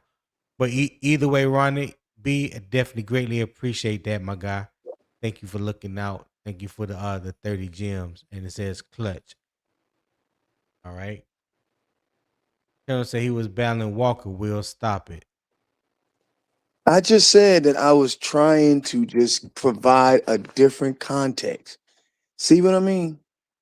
Yeah. That's all. I was just that's it. You, s- He turned you 2-5. He said whole time all we saw was Walker versus Monroe via reports. Yeah. I don't know. I don't know why he's starting with you today, Will. Let well, me you read know these what? last two and let Two me read five these two last two real quick. always. Yeah, I'm Yeah. sorry. Yeah, you know he gonna find Ronnie said Eternal, who do you think the offense is competing with in practice, sir? I do believe that iron sharpens iron. If this defense is top 10 like y'all love to throw around, Monroe should benefit greatly. Okay. That's a conversation for the chat right there. All right, let's see what we have here. I think Stone Forsythe was signed. This is Panther Pickle. What's up, my guy? He said, I think Stone Forsythe was signed to be a backup like a swing because Josh Nyman was going to start at left tackle till Ickey was back. And when Nyman retired, Walker was signed. Yeah, yeah, that definitely has some truth to it. He also said, I think they was looking at tackles because of Moton and Ickey future here was in doubt. That very well can be true. Catch this last one with a shock. Say, man, I don't know how Stone Forsythe will do, but he was terrible last year. I don't want to see him on the field. I ditto that comment. I don't want to see. I don't even know. Like I said, I don't even know why he's even on the team right now. But CJ said, hey, let him be a camp body, play it out through camp, whatever, whatever. I just hope he ain't there come week one. That's all I have. But go ahead, Will. No, I was just gonna say, 252 always gonna give me that smoke, man. I just was just Yeah. providing, a what if scenario. Like this was option B, because you can say that. Oh, so you think that it was Monroe Freeling was left tackle or bust? You asking me? No, I'm just saying, just in general, it wasn't going to be left No, I tackle don't. or bust, right? Well, Yeah. no, I don't. I don't think it was a bus situation, but I do think for him looking at the left tackle position, you're right about Rasheed Walker. He was here, but let's remember Rasheed Walker only got guaranteed $4 million. I mean, we basically Hmm. just robbed the bank and just walked out with God Rasheed damn. Walker. Yeah, I Um, agree. so I agree. when I look at it from that standpoint, I don't look at the left tackle was guaranteed for Rasheed Walker. You know what I'm saying? I looked at it as, Monroe Freeling was gonna come in and him and Rasheed Walker was gonna battle for that left position. And whoever didn't win it was gonna end up being a swing tackle. Now, unfortunately, because we got the news on what happened to Timo just a couple days ago, or yesterday it was, um, that literally opens up a spot. So that left tackle position, that battle is null and void now. It's not even a thing anymore. You know what I'm Correct. saying? Dan Morgan made that clear yesterday. Rasheed Walker left, Monroe Freeling right. So I'm just glad that we will see him on the field because I believe he's that talented. I Hmm. believe he can definitely help us. Is he going to help have his lumps as a rookie? Absolutely. But I hope them boys baptize him in training camp. I hope they give him everything that they got and he can see it before week one. Hmm. Hey, fellas. So I got something interesting that I found. Hey, this is from Over the Cap. Just let y'all know it's from Over the Cap. So they were talking about Mm-hmm. offensive lineman investments of 2026. This was written by Jason Fitzgerald from Over the Cap. You know where we look at our contracts. This little Yeah. quote right here, it's not really a quote. It's more of like a passage of what he said. This is a passage of what he says. Again, this is from Over the Cap, written by Jason Fitzgerald. Right? Got to give people credit so you don't get hit for plagiarism and everything like that. So basically, what he said in this part right here, he said, not surprisingly, the Eagles ranked tops in the NFL in this metric with over $110 million per season invested in their offensive line. The only other team over 100 million was the Panthers. The Panthers group has more upside of the two. Their non-draft picks are a full year younger on average than the Eagles group. The Eagles near 30 years old average should be alarming, and they have $38 million potentially invested in young talent compared to $22 million for the Eagles. And as they said that, I scrolled down and I looked at the rankings. Yeah.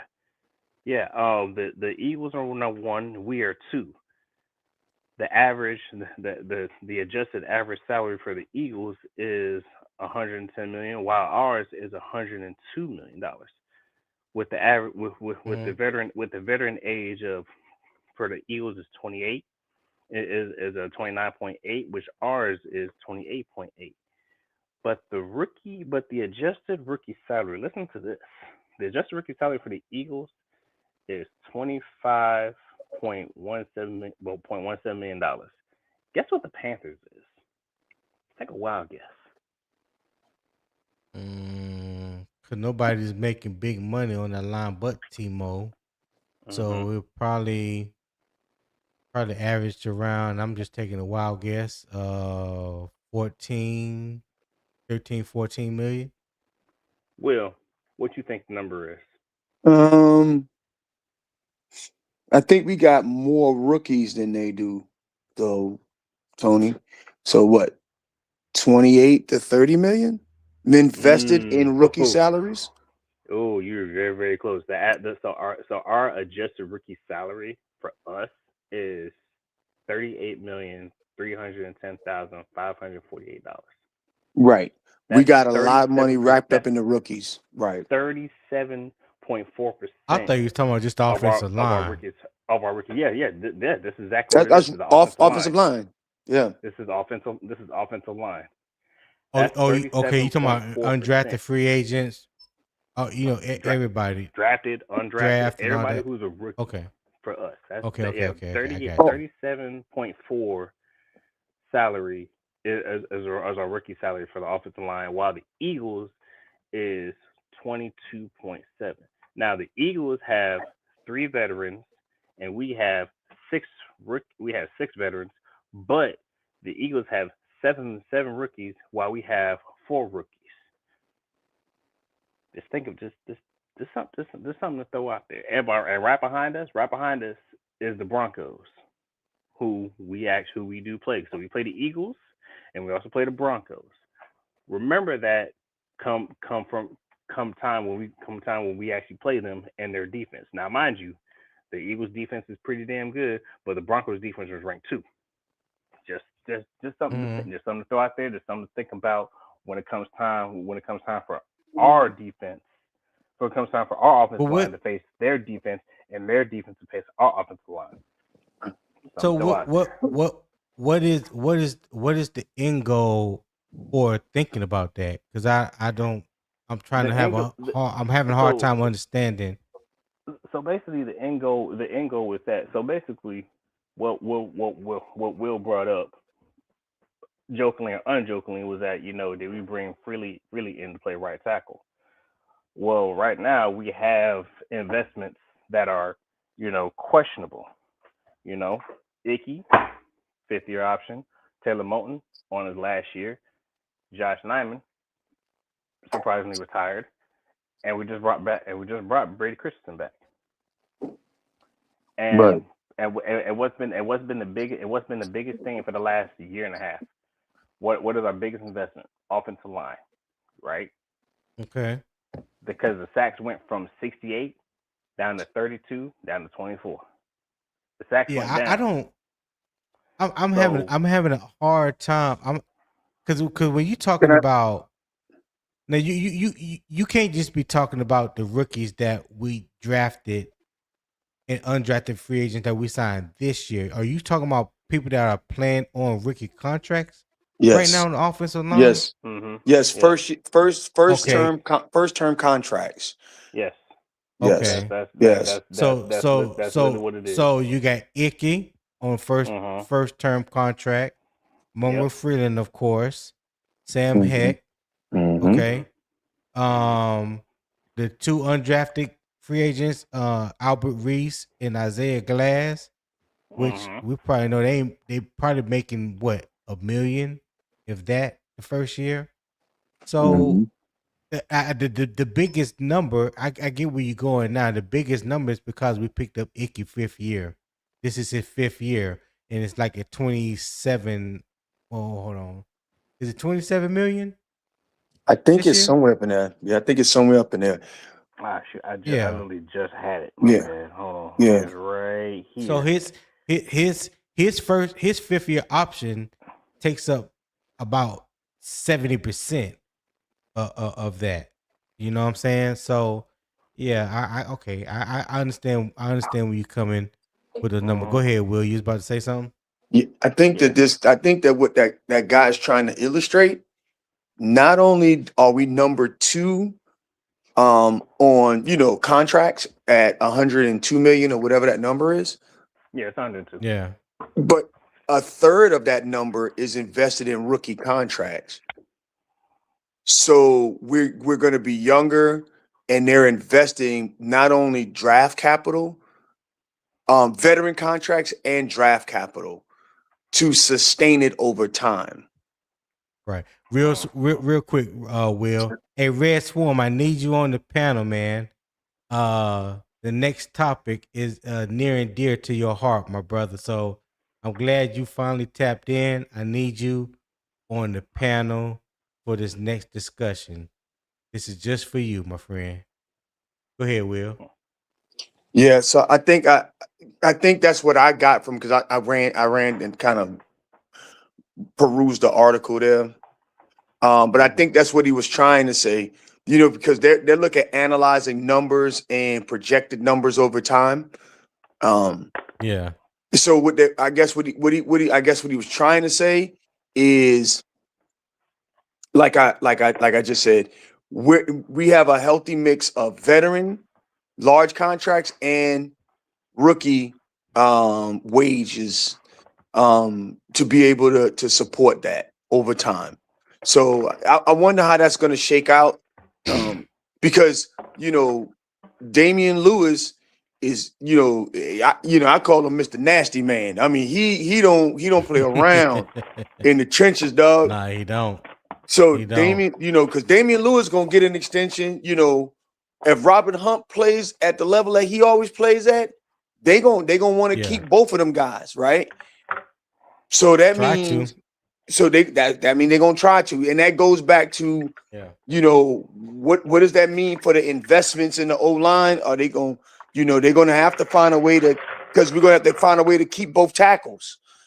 And so that means so you understand now why they couldn't pay the center this year. Yeah. Right. I mean, it does make a lot of sense though. Right. But also since we invested in this O line, no, because that's gonna go down. That's gonna go down to a spot we don't need to be talking about. We're talking about strictly O line. We're talking strictly O line. I'm not going down that rabbit hole on my show. When I talk about these contracts and everything, I'll go down that rabbit hole then. Right now, not going down that rabbit hole. Not setting myself up for that. Well, I appreciate it. Real quick, shout out to Red Swarm. We say good morning, vets. Top of the morning to you, my guy. Thank you for tapping in. Hit that like button and also hit the panel. I'm gonna drop the link for you, Red. Real quick. Let me drop that link. All right. Shout out to Marco Cash, he said, "What's up, Panther Nation? What's up, Marco? What's Appreciate you going for on? tapping in, my guy. Make sure you hit that like button as well. Pickle, Panther Pickle, appreciate you, my guy. Thank you for tapping in. Hit that like button as well. QJ Smith, thank you for tapping in as well, sir. Hit that like button. Thank you for tapping in. If there was anybody else that I missed, I don't believe so. All right. SC says,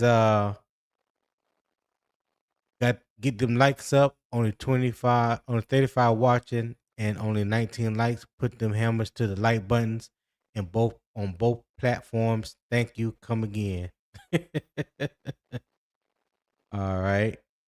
And yeah, I don't know what happened. That an error occurred on YouTube on CJ's channel. This is okay. All right. But yeah, will you finish answering the question, Will? Yes, sir. Okay. Well, what about you, Edge? Oh yeah, no. Oh yeah, I'm good. I just want to bring that to your attention because like I said, when we talk about offensive line, and that's happened because I was looking to look at a contract that happened to pop up. I'm like, what is it? Isn't this interesting? You know, talk about offensive lineman, and then that comes up. Okay.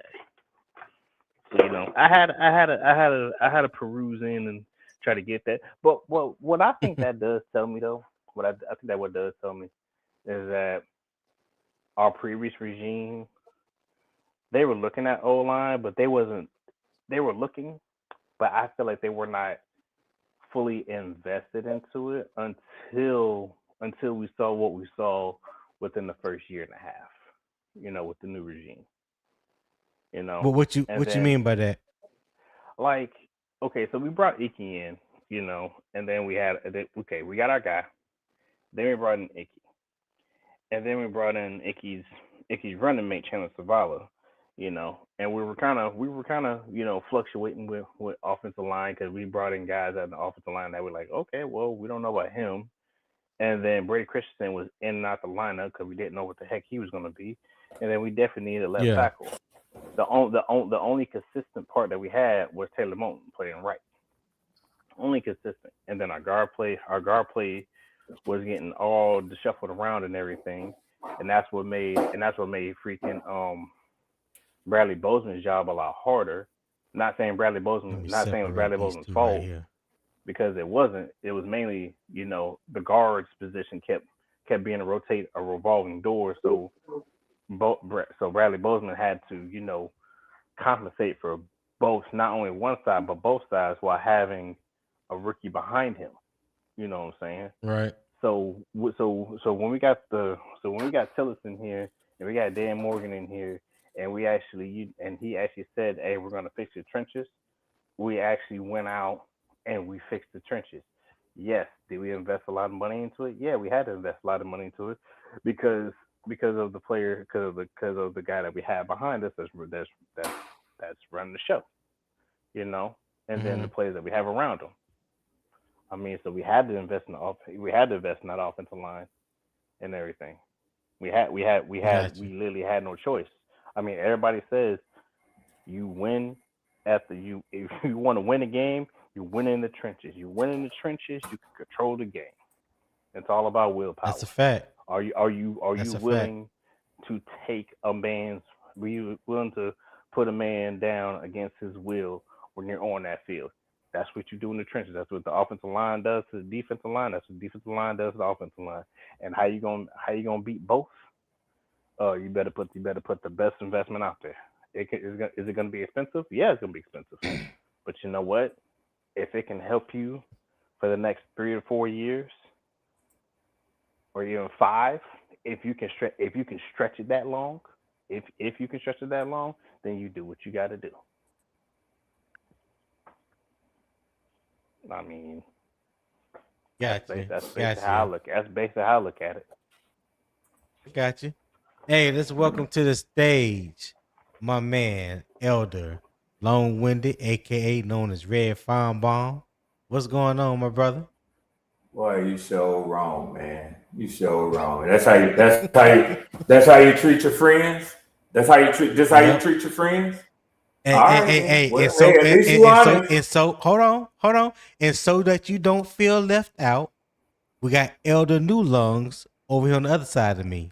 So yeah, y'all both Thank got you. new nicknames. Hey, Yeah. hey, Thank you. that's okay. Thank you. Hey, Thank you. hey, I Thank you. want At least y'all I ain't all by to know. myself. I want y'all all to know. I text Tony 7 o'clock in the morning his time and told him to get up, tap in, hit the like and Damn sure subscribe, did. share the link. I That's a showed my true wife this. I friend said, right look at there. this shit right here. I said, look at this. Get your Look at ass this. up. Yeah. Get your ass up. And I want you to know I set my alarm for that. That's crazy. That's crazy work. That is crazy work. Wow. Eternal said, facts popping. He need a front porch and a rocking chair with a paper fan on a stick. Damn. Damn, Jesus. Edge. Damn. Good Lord. Boy, Hey. y'all crucial. So I had Goddamn, one more bro. question, and then we're gonna move into one of Red's favorite topic that I know that he would appreciate. Real quick, Will, which relationship matters more initially, Freeling and Hunt or Walker and Lewis? Freely and Hunt. Yeah. Freeling and Hunt. Freely and Yeah. Hunt. 100% agree. Yeah. Because he's the rookie, right? And Hunt's the steely-eyed vet. And then, Danny Moe said, Timo gonna be out there giving them pointers and helping them along, getting them organized. So he's gonna have more help. He's gonna have all the help he needs in order to get organized, right? Right. So I mean, I'm happy all the support he's getting. And I love our O-line, coaching staff. They seem to be really good. So excited about it. Okay. Are y'all really getting? The benefit of the money that y'all have spent in y'all's O-line though? I think so. Let me just answer that real quick. So, like, Bryce year, first year, sacked 62, 63 times. Second year was 32 times. Last year was 27. So when you just look at it just from the sheer volume of amount of sacks that he is taking now, he was sacked less from a total of 2 years than he was his rookie year. So yeah, I would say that is a big investment. The interior of your offensive line is your strongest, should be your strongest. If you want a quarterback to step up in the pocket, if you want to provide escape lanes for a quarterback, better protection from a quarterback. If you also want those guys to assist in a better running game, you have to take care of those trenches. And I think from what we have his rookie year and his rookie year to now, yeah, that was a big investment that needed to be spent, and I think they spent wisely there. Go ahead, Will.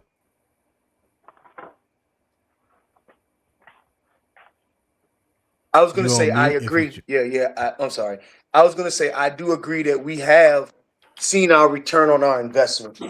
But I mean, we have had some injuries on the O-line, but our depth has been able to suture that gap. And our coaching staff has been able to paper over any problems that we've had. So, yes, we have seen the return on our investment, and I am glad that we're investing heavily there. And I'm glad that we're our trenches investments have been solid on both sides of the ball. Yeah. I know we're on the O-line, but both sides of the ball. Okay. Ed, what you got? What you think about what Red just the question that he just asked? Oh yeah, I mean, it's like it's like what I said before. You wanna win, improve them trenches, protect your quarterback, and also as long as you're protecting your quarterback, you build the trenches for the defensive line to get the other quarterback. That's how you win. Okay. Build the trenches first. Everything else around it will be just fine. So, and the reason I asked that, Tony, the reason that I asked that is, I will agree. I mean, I don't have no choice, because why would I disagree with facts? You know, the number of sacks went down. So because you read Swarm, and you're a Falcons fan, you a hater. That's why. Well, and all of both those your are quarterbacks true, are done and out. That's why. True, Hold on, and Ed. true. Go ahead, Red. Yeah, up to the point of being a hater. But I also like to at least just provide food for thought, so that you don't just fill your stomach up on sweets and candy and ruin your teeth and have diabetes. So I agree that the protection was better. You kept your quarterback upright more often. I don't agree that your run game improved. And actually, for the money spent, I couldn't call it well spent or prudent or wise. Thank you, Edge, for pointing out what we have gone over earlier, is that I think it was last year, maybe the year before, that the Carolina Panthers had the most expensive offensive line in the NFL. Now, I'm not saying that money spent equates to quality. So I'm not saying that, you know, just because you spend $500,000 on a Bugatti, that you have the best running vehicle on the road. But I better be able to get something that I can show for that $500,000 that's exceptional. Now, as evidence, we talk about the run game. In 2023, your offense ranked 20th in rush yards per game. After you spent that money in 2024, you ranked 18th. In 2025, last year, you ranked 19th. So you moved up 2 spots and then back 1. And you might attribute that to injury, but you still had to pay the cost. Hey, Red. Can I finish with the numbers first? Yes, please. I want to give you the pass numbers first. I just gave you the rush numbers. Here's the pass numbers. Okay. In 2023, you ranked dead last in passing in the NFL. We know what a horrendous year that was for your quarterback. In 2024, you ranked 30th after all of that money so well spent. I'm just talking about the production that was yielded from it. So you went up 2 spots, and then this last year, you ranked 19th. Now, that was a big jump. Now, I give you that. That was a big jump. But big enough for all the money that you spent? I'm done, Will. Okay, good. We've had 1,000-yard rushes every year, 2024, 2025. We had 1,000-yard rushes. I think in 2023, we had a 900-yard rusher, I think. I guess what I'm trying to say is the running game has been over those last couple of years, 2024 and 2025, the running game has been effective. If you just want to just go by rankings, sure. But when rankings comes different things, how much did you run? Were you in scenarios where you were down in the game and you had to pass the ball more? Where they was teeing off on the quarterback and the balls wasn't connecting because they knew you were in obviously third quarter, you're in an obvious passing situation. There's so many things that contribute to a ranking number more than there are all kinds of other factors other than just saying you invested $102 million in the offensive line and you ranked 19th in running. That is a very skewed way of kind of looking at it and taking numbers and then connecting those numbers to productivity only when you haven't looked at the full body of the why. And I don't know the answers to that. That's what the front office get paid to do. But if you want to be just a ESPN analyst and say they were ranked 19th in rushing, how much were they? And obviously down by 10 points in the fourth quarter. Right? There's just so much more to that than just that. And that's how come you're the resident hater. So the resident hate channels have all of these numbers lined up to eschew facts or to obfuscate nuance around a topic.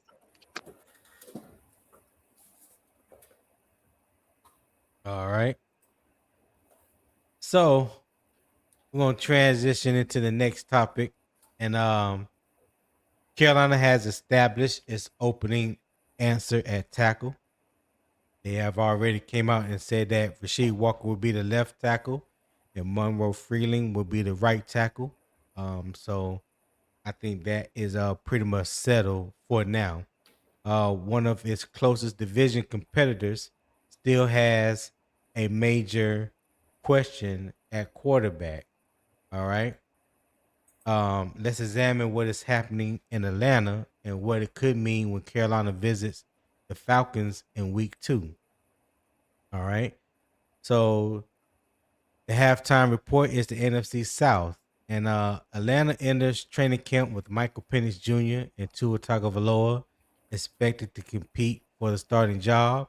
That competition cannot be evaluated equally until Penix receives complete medical clearance. Penix participated in individual and 7-on-7 work during the spring, but was held out of 11-on-11 periods and had not been cleared for contact. Yeah. So the facts is Penix underwent surgery after partially tearing his ACL. He started 9 games in the 2025 season, passed for 1,982 yards, 9 touchdowns, and 3 interceptions. Tagovailoa joined Atlanta on a 1-year contract.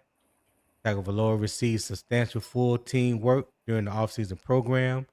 Carolina visits Atlanta in week 2 and hosts the Falcons in week 18. So, put a little context to that. These quarterbacks create different preparation challenges. Tua is at his best when operating with timing, anticipation, and defined reads. Penix possesses the stronger vertical arm and can challenge a defense downfield. If Atlanta has not settled the competition before the regular season, Carolina may have to prepare for 2 different versions of the Falcons' offense. However, the Panthers cannot assume the competition will remain unsettled through week 2. All right. So the question that I have for you guys on the panel, and Red, since you are the resident Falcons fan, you can go first. Does Atlanta's quarterback uncertainty give Carolina an early divisional advantage, or does Tua provide enough experience to stabilize the Falcons? What say you, my guy? Can I answer both of them? Yeah, you sure can. So not knowing who you're going to be going against is not an advantage because it means that you have to prepare for 2 situations as opposed to focusing all your attention on one. Yes, Tua gives the Falcons an advantage starting the season, not coming off an injury like Michael Penix would be doing. But more importantly, Tua Tagovailoa better fits Tommy Rees's offensive scheme. And another point that I'd like to point out is the Carolina Panthers are historically a below 500 team. I think that's not a slight. That's fair to say. As are the Atlanta Falcons, as are the New Orleans Saints for the last, I think, at least 2-3 years. Neither of the 3 of us has put forth a record above 500. So, Tua Tagovailoa career record versus below 500 teams is, I saw this somewhere. I think they were bringing this out and they were talking about his poor record against above 500 teams. I think something like 28-8 against teams that don't have very good rosters. and 7-18 against above 500 teams. It was a glaring stratification between who he's excelled against and who he hasn't been good against. But I think that the Falcons present a better offense for a number of reasons under Tua Tagovailoa. His experience, his quick release. Now, Michael Penix has a stronger arm and can deliver the ball further down the field with more accuracy. Tua Tagovailoa does not have a strong arm. But I don't think that's a big concern for the Falcons because we don't possess any burners at the wide receiver position. So most of his passes will go to big-bodied receivers, Kyle Pitts and Drake London, namely, and then near the line of scrimmage with Zachariah and with Zacchaeus, guys like that. It's yet to be seen what we'll get out of Jahan Dotson. So that's my answer. Okay. All right. Before you go, Will, hey, listen, we've been in here over 2 hours now. If you're enjoying the conversation, the debates, good vibe, good energy, please show support to the channel. All right. My daily goal is $25. $20 away. I would greatly appreciate it if you guys would support the channel. Scan the QR code in the top left. If you are watching on your phone, I know the QR code is there, but I can scan it just now with my phone. So yeah, you guys probably can't scan it neither, but there is a pinned link in the YouTube chat at the top of the chat to the PayPal. I greatly appreciate it if you show love. If you are watching through Carolina Armchair GM CJ's channel, you can also send a super chat through that channel. Again, $25 just my daily goal, and I'm $20 away. I would greatly appreciate if you're enjoying this content to show some love. All right, go ahead, Will. Yeah, not sure the sub 500, above 500 thing actually matters. So I'll just put that to the side. So, but to the question, does the Panthers get an early advantage, with quarterback uncertainty? The only way that it is an advantage is if right early in training camp, Penix is cleared for contact and they split reps. They start splitting reps, then it takes a longer time for the offense to gel and get rhythm and that type stuff. So that could become a sort of an advantage. But to the point of just going directly at the Penix versus Tua conversation. Right. Tua is a great, accurate rhythm and timing quarterback, and it probably fits that scheme well. We beat his ass last year. Facts. With the great wide receiving core they had, they did not have a Tyreek Hill on the field, but they was killing us with that tight end. Sure? Play. I think they had. I thought they had Tyreek Hill that game. I don't. Didn't he score? He didn't play. Waddle and Waller. Waller. Okay. Yeah, and so they killed us with that tight end. Killed us all game. I mean, he was unforgiving. He was making a whole diss track album on the field. And he's available right now in free agency. Just throwing that out there. Hey, listen, I don't want to talk about tight end stuff because I know that I've been wrong, and I don't want to even touch the tight end stuff because I done touched the stove and got burnt. You can bring it up. I bring up tight end stuff. People, Eternal 252 gonna be yelling at me in the chat and everything, and I'm good on that. I done got beat up enough. But anyway, the difference in Carolina. Well, he raises the floor. He raises the ceiling of our tight end productivity room if he was there. However, however, when you start talking about the matchup, I got 8-ball and deuce out there. You better bring your A game, period. I got 8-ball and deuce out there. And we gonna see how much chipping happens on that front four. We gonna see how much chipping happen on that front four. The whole chipping conversation and edge support, because we all know that Tua, if Tua's the starter, we all know that Tua, I wouldn't say stay down his receivers, but he will hang in the pocket. So, well, yeah, he's not a scrambling quarterback whatsoever. Right, that's what I'm saying. He will hang in the pocket. Right, he'll hang there. And with that being said, I think our defense matches well with their offense, and if Tua and timing and rhythm offense is their scheme, Drake London gonna get respectable numbers. It's Drake London. He's gonna get respectable numbers. I'm not saying Drake London's gonna be locked down or anything like that, but what I am saying is that's not gonna be all you have to do to beat us. You're gonna need much more than that to beat this defense. Than Tua timing and rhythm and Drake London. I think we have arguably the best running back in the NFL, and we got arguably one of the top 5 linebackers in the NFL.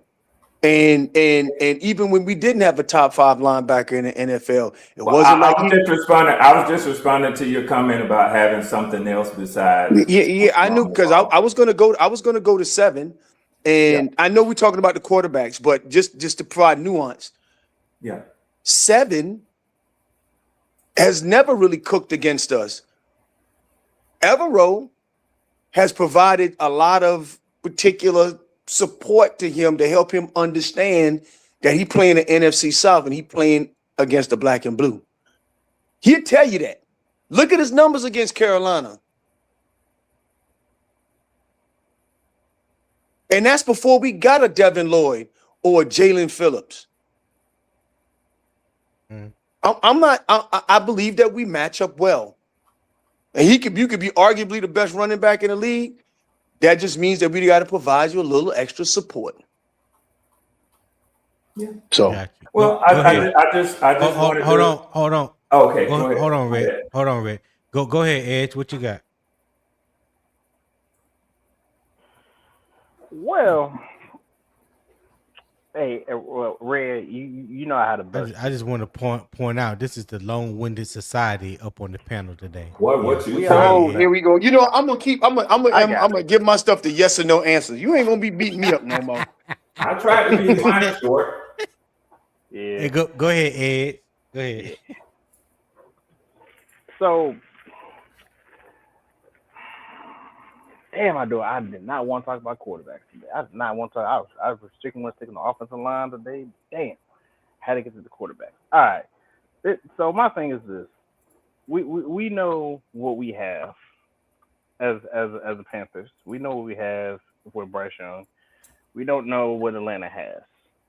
We don't know. We don't know that, but we do know this: when Tua plays our defense, he's gonna have to deal with, our secondary and our front four and the linebackers. Penix, he's been there, done that. He's dealt with it. He's seen it. Could he give Tua some pointers on how to potentially beat us? He could, but is it gonna stick? We don't know, because our defense has gotten better. And the one weapon that Atlanta has is Bijan Robinson. You know what? No, I give y'all much more respect than that. Y'all have Bijan Robinson, y'all have Drake London, y'all do have Kyle Pitts. I will give you guys that.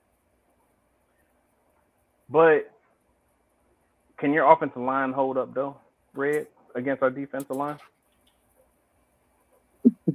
Is that a question? Red, a question? Is that a question? That is the question. Can your offensive line hold up against our defensive line? Yeah. This is the best offensive line that Tua will have played behind. I think Tony will agree with that. Even with the snickering that's going on. Now whether they'll hold up or not, whether they'll hold up or not, I think they'll have to play the game to see. Okay.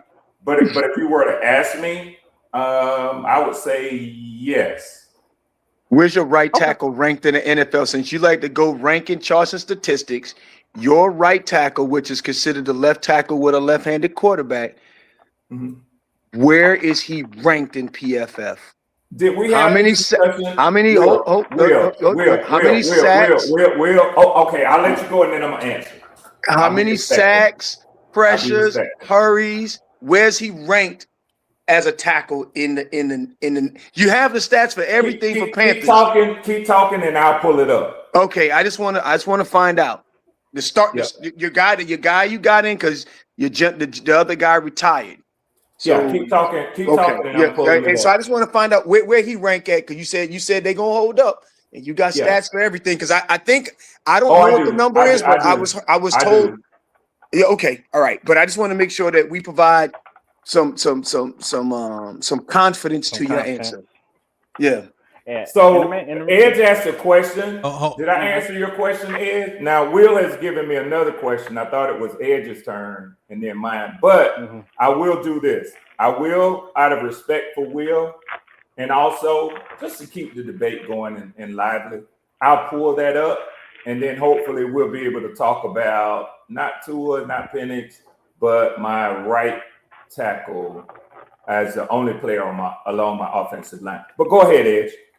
Yeah, and like I said, the main reason why I brought that up with the line is because our line is doing nothing but just getting better. You've seen it. We've all seen it. It's getting better. And and just to let you know, Pat Jones. You missing your 2 starting tackles and you getting better. Hey, God, you know, my Pat Lord Jones, and my God. Hey, look, just let you know, Pat Jones is coming. Pat Jones is coming back. Hey, you talking about the defensive line? Hold on, Edge. Let's keep the focus about the quarterback situation in Atlanta. I don't want to start talking about offensive line against offensive line, Pat Jones and all that. That's not the subject of the discussion today, right? We're talking about the Atlanta quarterbacks, Michael Penix and Tua Tagovailoa. Well, Tony, and let me say this quickly, Tony, please. I don't take offense. I'm going to say, Red, go ahead and get off what you need to get off, but then let's bring it back. Just so you know, I don't take offense to you as the host when you allow liberties for attacking old Red Swarm. Now, I will tell you, Tony, and I'm going to be 100 with you, Greek. I'm going to keep it $1. I noticed more liberty provided when they want to jump all over the place to make points against me. I don't want to sound like a victim. Actually, yes. I like it. You know me. I wake up looking for it. So let me just, because I don't know or understand where you're going with this, but I just clearly told Edge to bring it back, and I clearly just said to you, Red, because both of these gentlemen posed a question to you for you to go ahead and get off whatever it is that you was gonna say. I just clearly said that. Yeah, he did. Yes, I agree. So hold on, Edge. So Red, go ahead and say what you need to say so we can get back on topic. No, I'm done. That was it. I'm ready to get back on topic.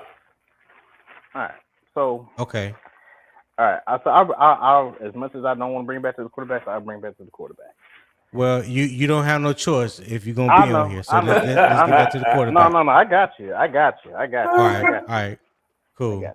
So with the quarterback situation that Red has, Red has to figure out. Atlanta has to figure out. Who they playing. Us, we don't have to figure out who's playing because we already know who is going to be playing that quarterback. We get that. But the real question is this: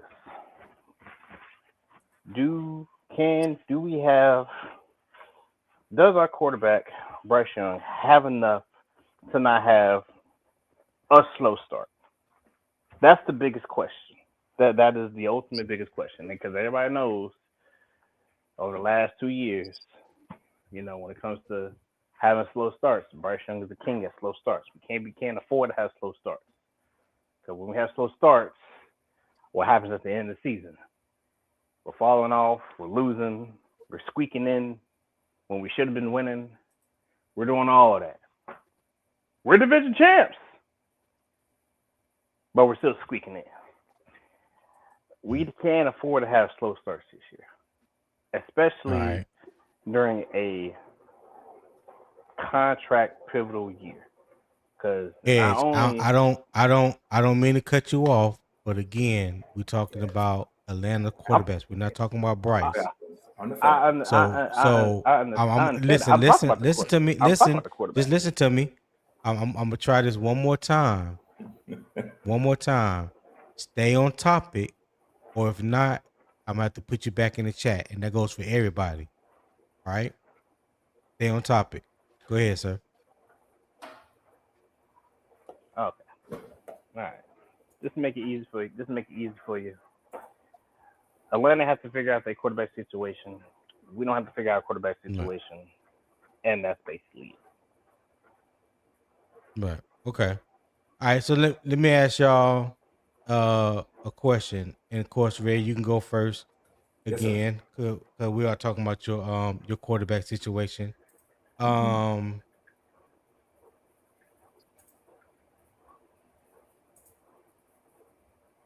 Which quarterback do you think would create the more difficult matchup for Carolina? Oh, Tua easily. Okay. He's more versatile quarterback. So and Tua is a more experienced quarterback. He's played at a higher level than Michael Penix. Michael Penix is still trying to figure his game out. Tua is trying to recapture his game. So those, two very different things. So without a question, Tua presents the more difficult challenge, in my mind, at least. All right. Well, what you got? I think that, like I said, I think that we if they're going to start splitting reps, that gives us an advantage. If they're going to just go straight with Tua and put and then allow their other quarterback to heal. I think that their offense will gel, and we're just planning against a rhythm and timing offense run by Tua and the offensive scheme that they set out by their offensive coordinator. That's just I mean that's the only thing I can see as an advantage or disadvantage, and I know it's a lot of talking on the talking heads on ESPN and all that stuff, but I really don't even think that this is a Billy Big Camp battle. I think it's going to be Tua. And I think the answer to that question is going to be pretty quick. I agree with you on that. I agree with that. Yeah. What you got, Edge?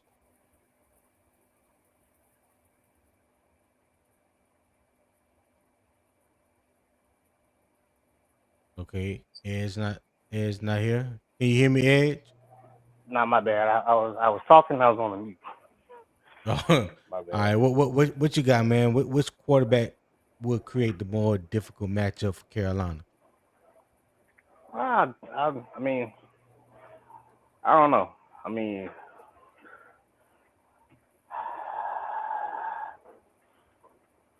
I probably would have to say Tua, just due to the fact that we played him less times than Penix. We just gotta. I mean, we got prepared for both. But I believe that Tua does is due to the fact that we played him less times. And that's really all it is. I got you. Hey, shout out to J Rock Stick City for that $2 super chat. He said great content as usual. Hey, I appreciate that, my guy. Appreciate you for tapping in as well. Still Matic, I appreciate you for tapping in as well. J Live, definitely appreciate you for tapping in, even though you're a Saints fan. with all that Tyler Shuck mess. Dino Bravo, aka Square Circle. Appreciate you for tapping in, my guy. Mello the Great. Appreciate you guys for tapping in. And Pewter, appreciate you for tapping in as well. You guys hit that like button. I greatly appreciate it. Definitely hope you're enjoying the content this morning. All right. Tony, can I ask a favor? Yeah, go ahead, Red. What you got? This is a question, so I don't get kicked off the panel. Can you allow me some time to provide later on? It don't have to be now to disrupt, the flow of where you were going, to be able to provide Will with the answers that he asked me to go get, because I've been pulling up PFF just to say, if you got the answers, yeah, we can do that, Red. Listen, I told you that this segment, this halftime segment was for you, talking about your Atlanta Falcons quarterback. So you did. We'll pose the question to you. So if you got the information, let's go ahead and answer it. Let's go ahead and address it.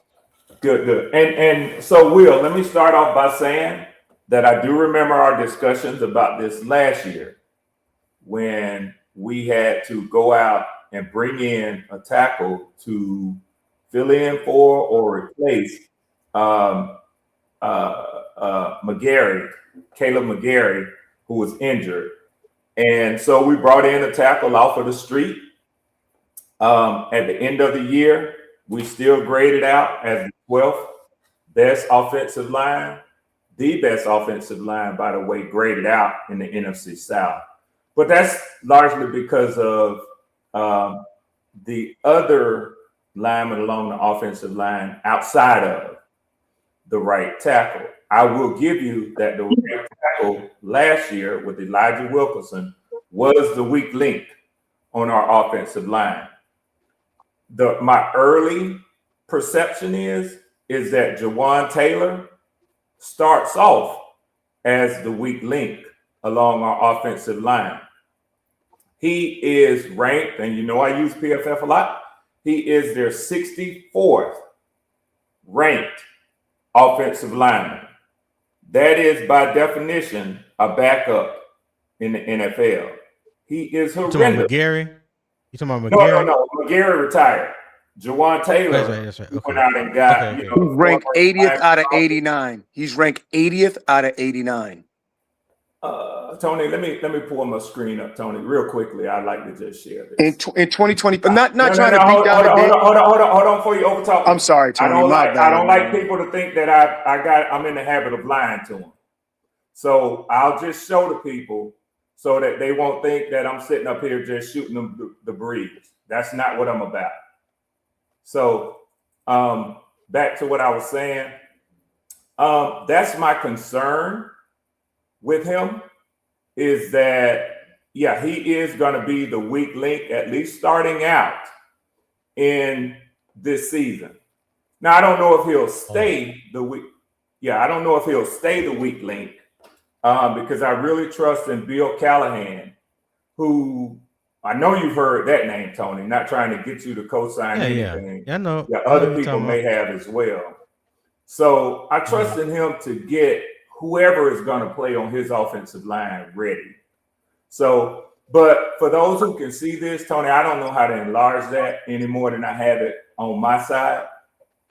But you can see, thank you, Tony. You can see Jawan Taylor right here at the bottom. As I said, 64th ranked. See rank as a column? 64th. Just as a quick side note, the guy that y'all got to replace Ickey, or I think, Ickey on the left side, is Rasheed Walker. Not that big of a difference in these two guys. So that's just, that's just that. That's where I am on that. But yeah, he had a horrendous run block grade of 43.8. His pass blocking is a little bit better when you talk about protecting a left-handed quarterback at 67.3, which is like a little bit better than average. With PFF, they use these color codes. So he's green on the pass block, but he's woefully orange right here on the run block, and his overall grade is not good at all, 53.3. And So, his yeah, 53, Will, hold on, his 53.3 is ranked 80th out of 89 qualifying tackles. Where do you see that at, Will? What are you I, on? what if you just go to PFF and you just, if you just go to PFF and you say overall 2025 grade, PFF grade. Just so that people know this is PFF. I know what it is, Red. I'm looking I'm on PFF website. So y'all looking at two different things. Reds is looking at blocking grades, And and Will, you looking at overall grades. The overall grade based off qualifying tackles in the NFL, PFF states that he is 80th out of 89 qualifying tackles. Run blocking grade, he is ranked 88th out of 89 qualifying tackle. Pass blocking grade, he's ranked 48th out of 89 qualifying tackle with a total number of snaps of 780 when he played for the Chiefs in 2025. That's all I'm saying is if you put Phillips on that side, with his ability to set the edge, I think we got a shot. I think that's a real good goddamn chance. That's Tony, all. Can I ask you a quick question? Hold on. Go ahead. Yeah, you can't. But hold on, hold on 1 second.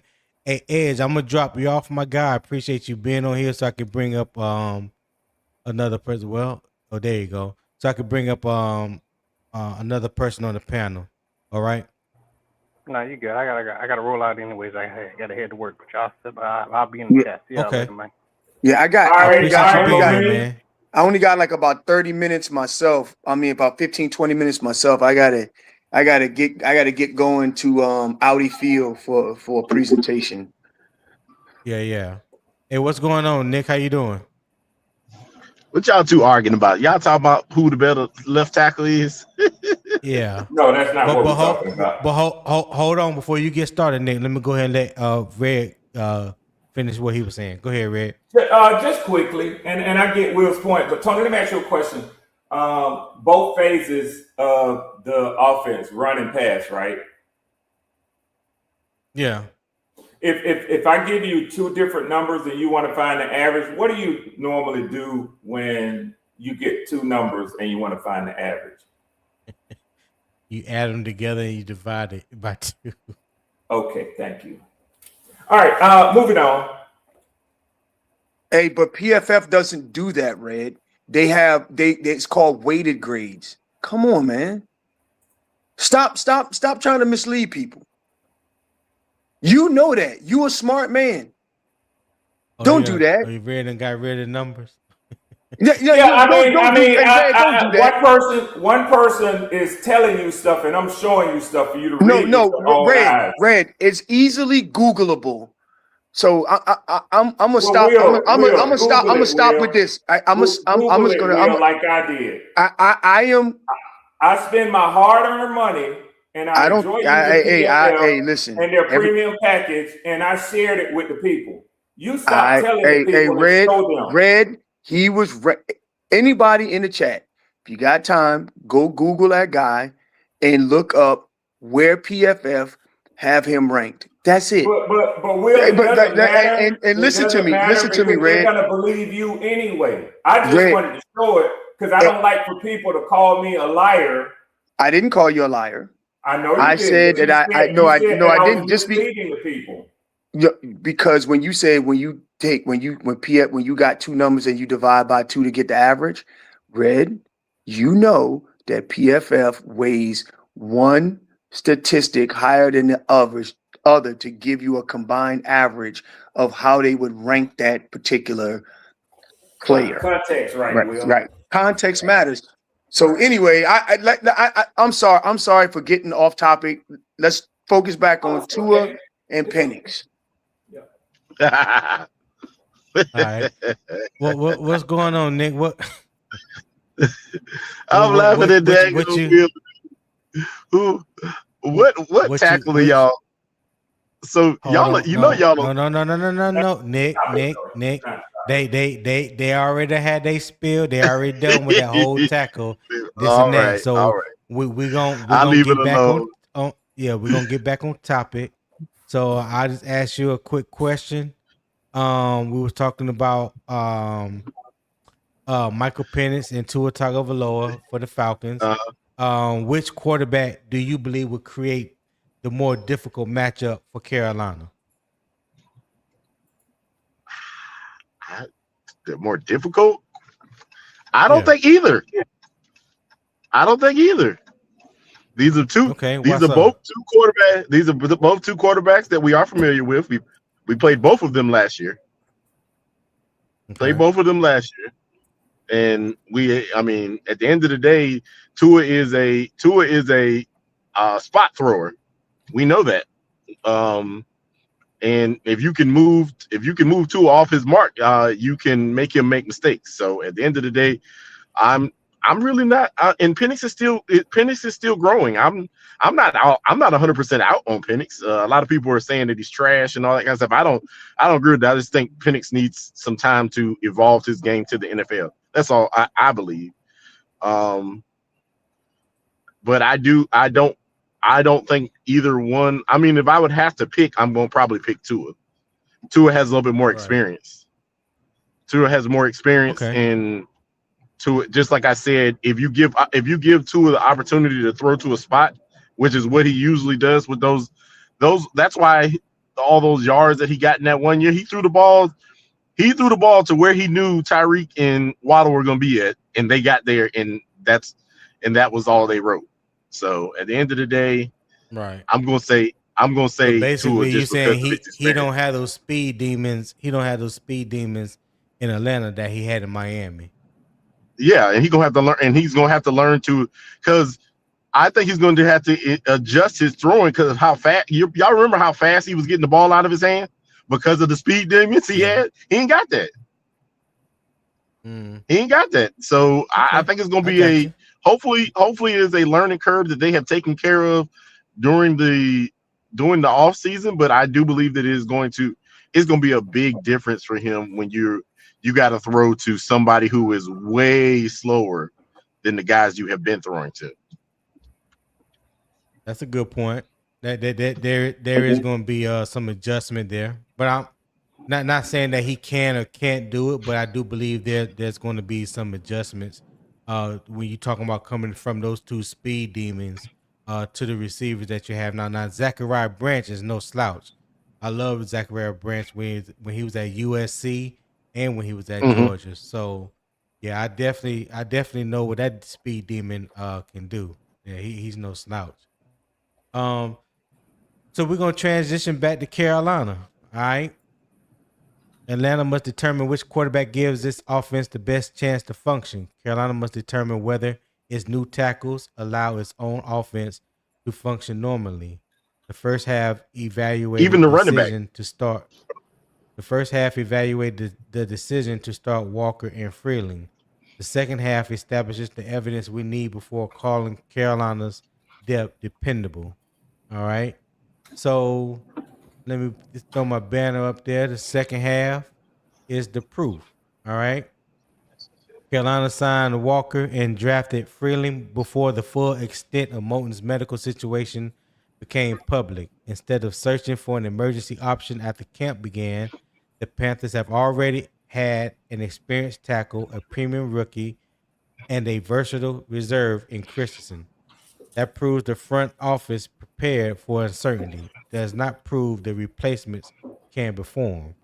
Carolina does not need Walker and Freeling to become Ickey or Taylor Moton immediately. It needs them to execute well enough for the unit and the offense to continue functioning. All right. So this slide that I got right here is my 6 proof points. All right. 6 camp proof points. And we can start with number 1. Let me remove this so you guys can fully read it. Hey, Tony, I hate to do this, man. I hate to cut you up, man. I got to drop. I got a work call came up. Sorry about that. Okay. Hey, Will, enjoy talking good, to you, brother. We'll catch you next time. All right. Sorry about that. I really wanted this topic. I was waiting on this topic too. All right. Later. All right, no problem. Later. All right, later. All right, so the independent protection. I asked you guys, and Nick, you can go first. Can Walker and Freeling handle normal protection assignments without constant help? I think they will be okay. I mean, obviously we all know that Walker is no jump off the page left tackle, and Freeling's a rookie, so we don't know 100% what we're going to be getting in the NFL. I'm gonna say that again, in the NFL, we don't know 100% or good. A lot of people are skeptical about him going from one side to the other, but he played the right side as well. So I think they'll be okay. I think that they can be serviceable. And I'm going to be 100% honest. I think if he becomes more than just serviceable at the right side, Moton might have lost his job.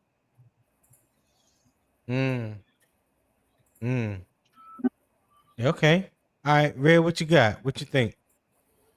As it relates to independent protection, I asked this question last night of Poppin, and I want to ask it to y'all to help me with my answer.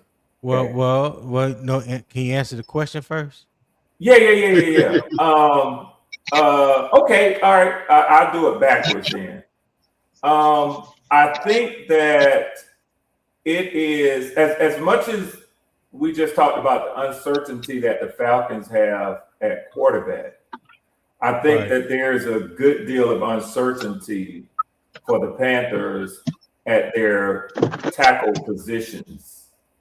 More so stabilized with an average, as I just showed, Rasheed Walker, and a complete unknown with a rookie starting at your right tackle.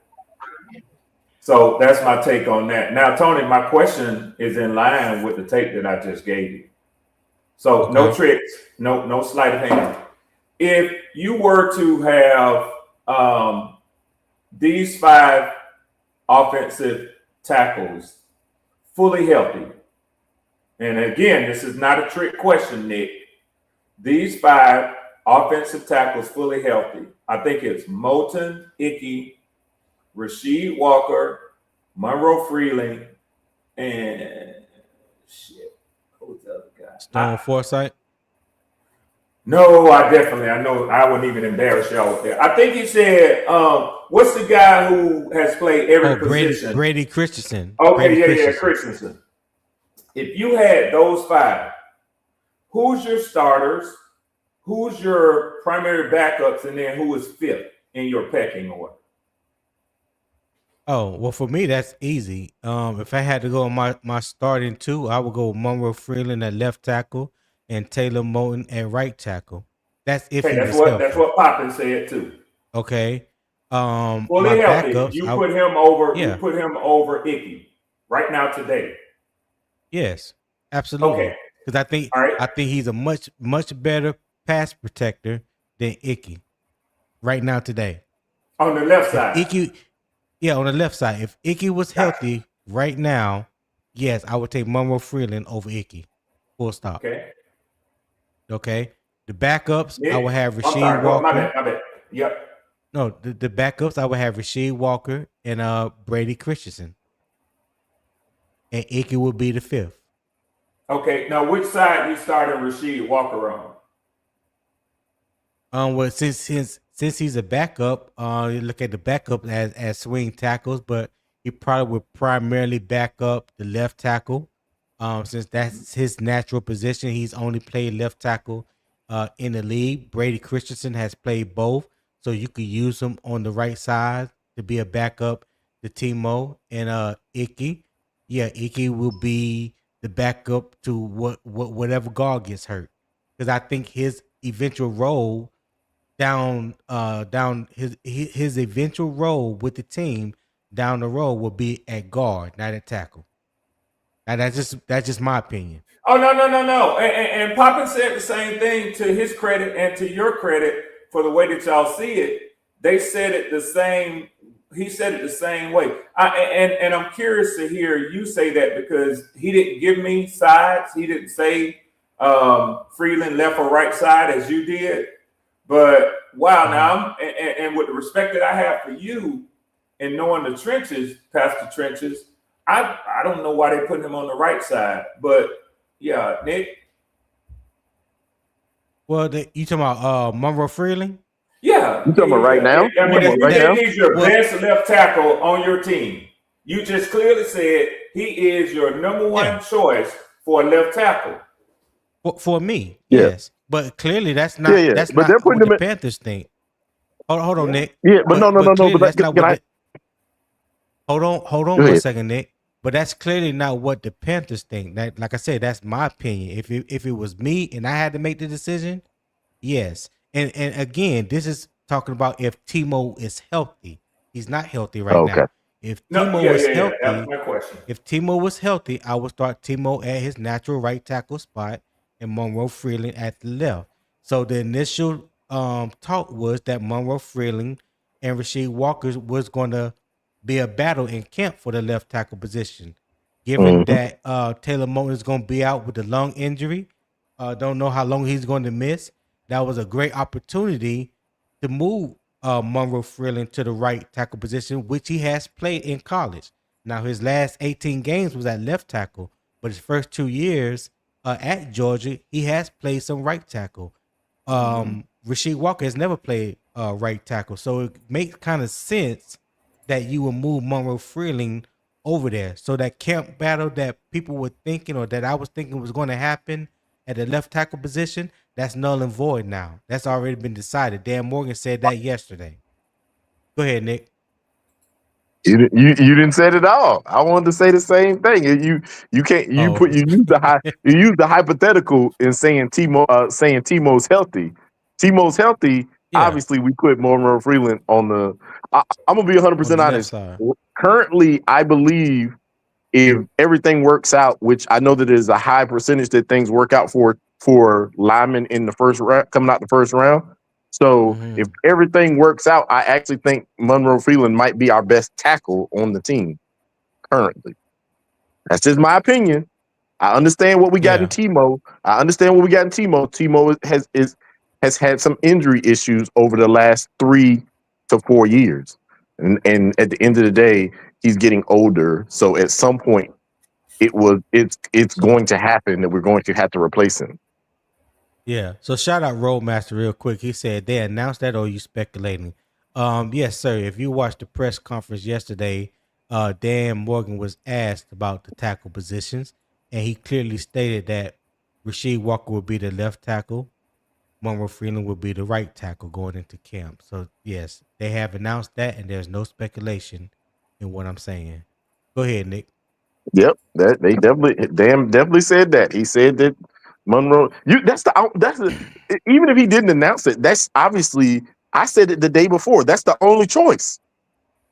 With Timo, I don't do good with speculations. That's not what I do. So I just had to let him know that if I said it, I heard it, and there was confirmation on that. Yeah. I understand that. I mean, you could do. I did the minimum amount of research. Talking about Moton. Yeah. What do you mean? Are we? Did they announce what? They announced that Taylor Moton has a blood clot in his lung, and already said that he's going to miss substantial enough time in the preseason. And while he is, trying to get back healthy, that he was going to be mentoring Monroe Freeling on the right side. Hey, Tony. Yeah, the answer. Go ahead. I think that's Roadmaster. And what he's saying is him and Ray Shack was having a side discussion about T. Moton missing time and how much time he'll miss. Oh, well, I apologize if that's the case. Yeah. I only butted in just to sort of say, I know you got a lot going on and you're trying to observe the chat too. But listen, Tony, I had the benefit of scrolling back up to see what they were texting back and forth. So, okay. Yeah. All right, no problem. Yeah. Go ahead, Nick. Finish your thought. I mean, yes, I understand Red's thinking that we have. I think that we have enough continuity on the line to help these guys get to where we need them to be right now. And I mean, at the end of the day, I think Monroe Freeling at the right side is going to have our best guard right next to him. So I think we're good. We're good there. Okay. And I think, and go ahead. Oh, go ahead. My fault. No, you Yeah. go ahead. I thought you was done. Go ahead. Yeah, and I think that Hunt is, as long as Hunt is healthy, Hunt is a great guard also. So I think that we have enough on the interior to help supplement the fact that these guys are going to have to catch up to where they were at continuity wise. That's all I'm saying. Yeah. All right. Well, Nick, I'm gonna come. Three positions in this opening combination differ from Carolina's intended long-term starting five. So the communication could matter as much as individual talent. So Nick, I'm gonna come to you with this question: can Walker, Lewis, Fortner, Hunt, and Freeling recognize pressure movement together? Now I know that's kind of rhetorical because we don't know yet, but if you had to guess, do you think they'll be able to recognize pressure movement together? I think we'll be okay, because I mean, a lot of people think that we're going to see that Freeland's going to see these crazy defensive fronts and all that kind of stuff like that. I think we're going to be okay, because I think that we will. I think that the two guards will help anchor this offensive line until the other three pieces catch up. Because I'm not, because I believe if you give the tackles the opportunity to say that, okay, you just need to focus on this guy who's going to try to get around the edge on you, I think we'll be okay.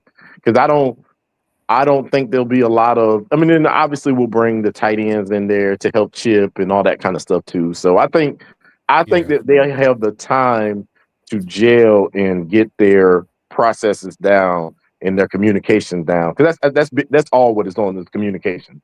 Because if you can get the communication together, you in this line can move as one singular unit.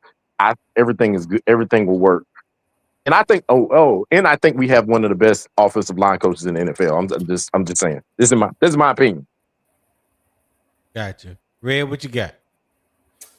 I could have misheard Nick earlier, but I do remember the term he used, continuity, previously. And Nick, correct me if I'm wrong, but I think you were saying that you think that y'all start out with continuity. No, I'm saying that we have two pieces that are the continuity pieces on the line, and I think that they will be able to chain the other three together at the beginning. Make it a connected tissue, like. Yes, I think they're going to have to get up to speed. The other three are going to have to get up to speed, but I think that the two that we have are good enough to help supplement this line from the start. That's what I'm saying. So when you talk about offensive freedom, I don't think there's any offensive freedom whatsoever on your offensive line to just play free for their position. Nick himself just illustrated the job that your two guards are going to have to try to pull in two brand new tackles alongside them and a center in between them in the middle. So that's outside, middle, outside, that you're starting new players this year.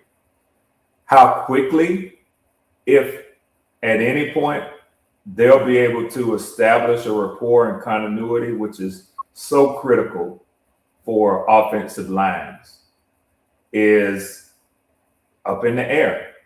You might feel differently. You might feel that it's already there. It'll be there by the end of training camp, that it's not that big of an issue. But I don't think that it allows your two guards any freedom whatsoever to just play protection up the middle. I think that they are naturally going to have to be concerned with being a connected tissue between the outsides and the center. which is always key for offensive linemen. But so that nobody thinks that I'm saying something that's just way off, if you think that it doesn't take a higher level of importance when you have those brand new pieces out there, then, I mean, I know you don't like the sound of Red Storm's voice, but, you know, let that be settled in your own heart. But don't mistake me for not saying it. Okay. Ain't nobody taking. Hold on, Nick. So Red, now that you're done, my question was not Nick's question, but my question was: can Walker, Lewis, Fortner, Hunt, and Freeling recognize pressure movement together? No, because I think that that it's going to be a period of time before they learn to trust who. Hold on a second. Let me go back to your question. Can they recognize pressure movement together? I would say no for the same reason. I think that takes a degree of communication along there, even if it's nonverbal communication, to know how your fellow lineman is moving, how they're leaning, what they got, so that you can focus on something else. I think it's the same question in a sense, Tony, maybe approaching it differently. So my answer would be no. And for most of these, my answer is probably going to be no, because I think y'all are just, generally speaking, in trouble on the offensive line. Okay. So number 3 is the offensive freedom. All right. The most revealing evidence may not be an individual win or loss. It may be what Carolina feels comfortable calling. So the question, Nick, you can go first again. Can Ickey retain the complete passing and running game menu? I think so. I'm gonna say that because what Red don't forget is teams is going to attack us to the outside. Why would you attack us to the strength of our offense? That don't make no our offensive line. That don't make no sense. So teams are going to test those tackles on the outside. They're going to line up in wide and make them do their jobs. It don't behoove too many people to spin to the inside where Robert Hunt and Damian Lewis are at. If you ain't realized, Robert Hunt has disrespected almost every defensive tackle in the NFL, to include Big Grizzly. You did give him the business in that game. Yeah. So at the end of the day, teams are going to attack us to the outside. So I think that they're going to have to keep to the same menu. We're going to see a lot of running in between the tackles and the guards. And then we'll still see some throws to the outside and all that kind of stuff. I think at the end of the day, I believe, just like I said a few minutes ago, I believe we have a really, really, really good offensive line coach. And I think he will get these guys up to speed. I'm not going to say it's going to be perfect, because you are correct, Red. You have to learn how somebody's body movements are to tell which way they're going to go, so that you know what you need to do and all that kind of stuff like that. Those things are going to have to come together as they go along. But at the end of the day, I do believe at the beginning of the season, we're still going to do what we need to do to win games. And these guys will catch up as they go along. What you got, Red? Or you already answered the question? Yeah.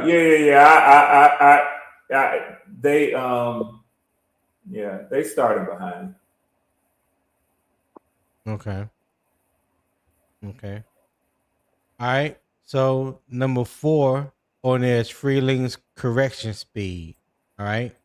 Every rookie tackle will lose repetitions. The meaningful evaluation is whether Freeling understands why he lost, changes his technique, and performs better when the defense attacks him the same way again. So, Nick, question goes to you. Does Freeling correct mistakes, or does the same problem remain? Do you have faith that he will correct the mistakes, or will the same problem remain? I think that worded that way. I have faith that he will be able to correct his mistakes quickly. One thing that he does have at his benefit is that regardless of whether Jalen Phillips gets home all the time, Jalen Phillips is a tough person to have to stop. So I think with the connection with him and Jalen Phillips, and if you look at the plethora of edge rushers that we're going to have to face, a lot of these guys are speed guys. And I'm going to say I think he has the advantage over the guys who are going to be the power guys, because I don't think he lets dudes get to his body very often. So I think we'll be okay. I think he will correct the mistakes that he's going to have against speed rushers, and I think that having to go up against somebody who has an extremely high pressure rate from day one in camp, I think he's going to be perfectly fine. He'll correct those mistakes. Jalen Phillips will tell him what he sees and what he could do better, and I think we'll be okay. Okay. Red, same yes or no? Greek is hard for me to even give the appearance that I want to take a shot at a former Georgia Bulldog. This hurts me. I know it's hard for you to. I know it's hard for you to down him because he owned the Carolina Panthers. I know it's hard for you. Well, I mean, not really, because I understand the NFL. I had a conversation with some Saints fans about Harold Perkins Jr. And when he got drafted, he was, with his family, and he said he ain't a Saints fan no more. So I don't take it personal, nor should anybody who was a fan of a guy in high school when he goes to a college that's a rival to the college that you love.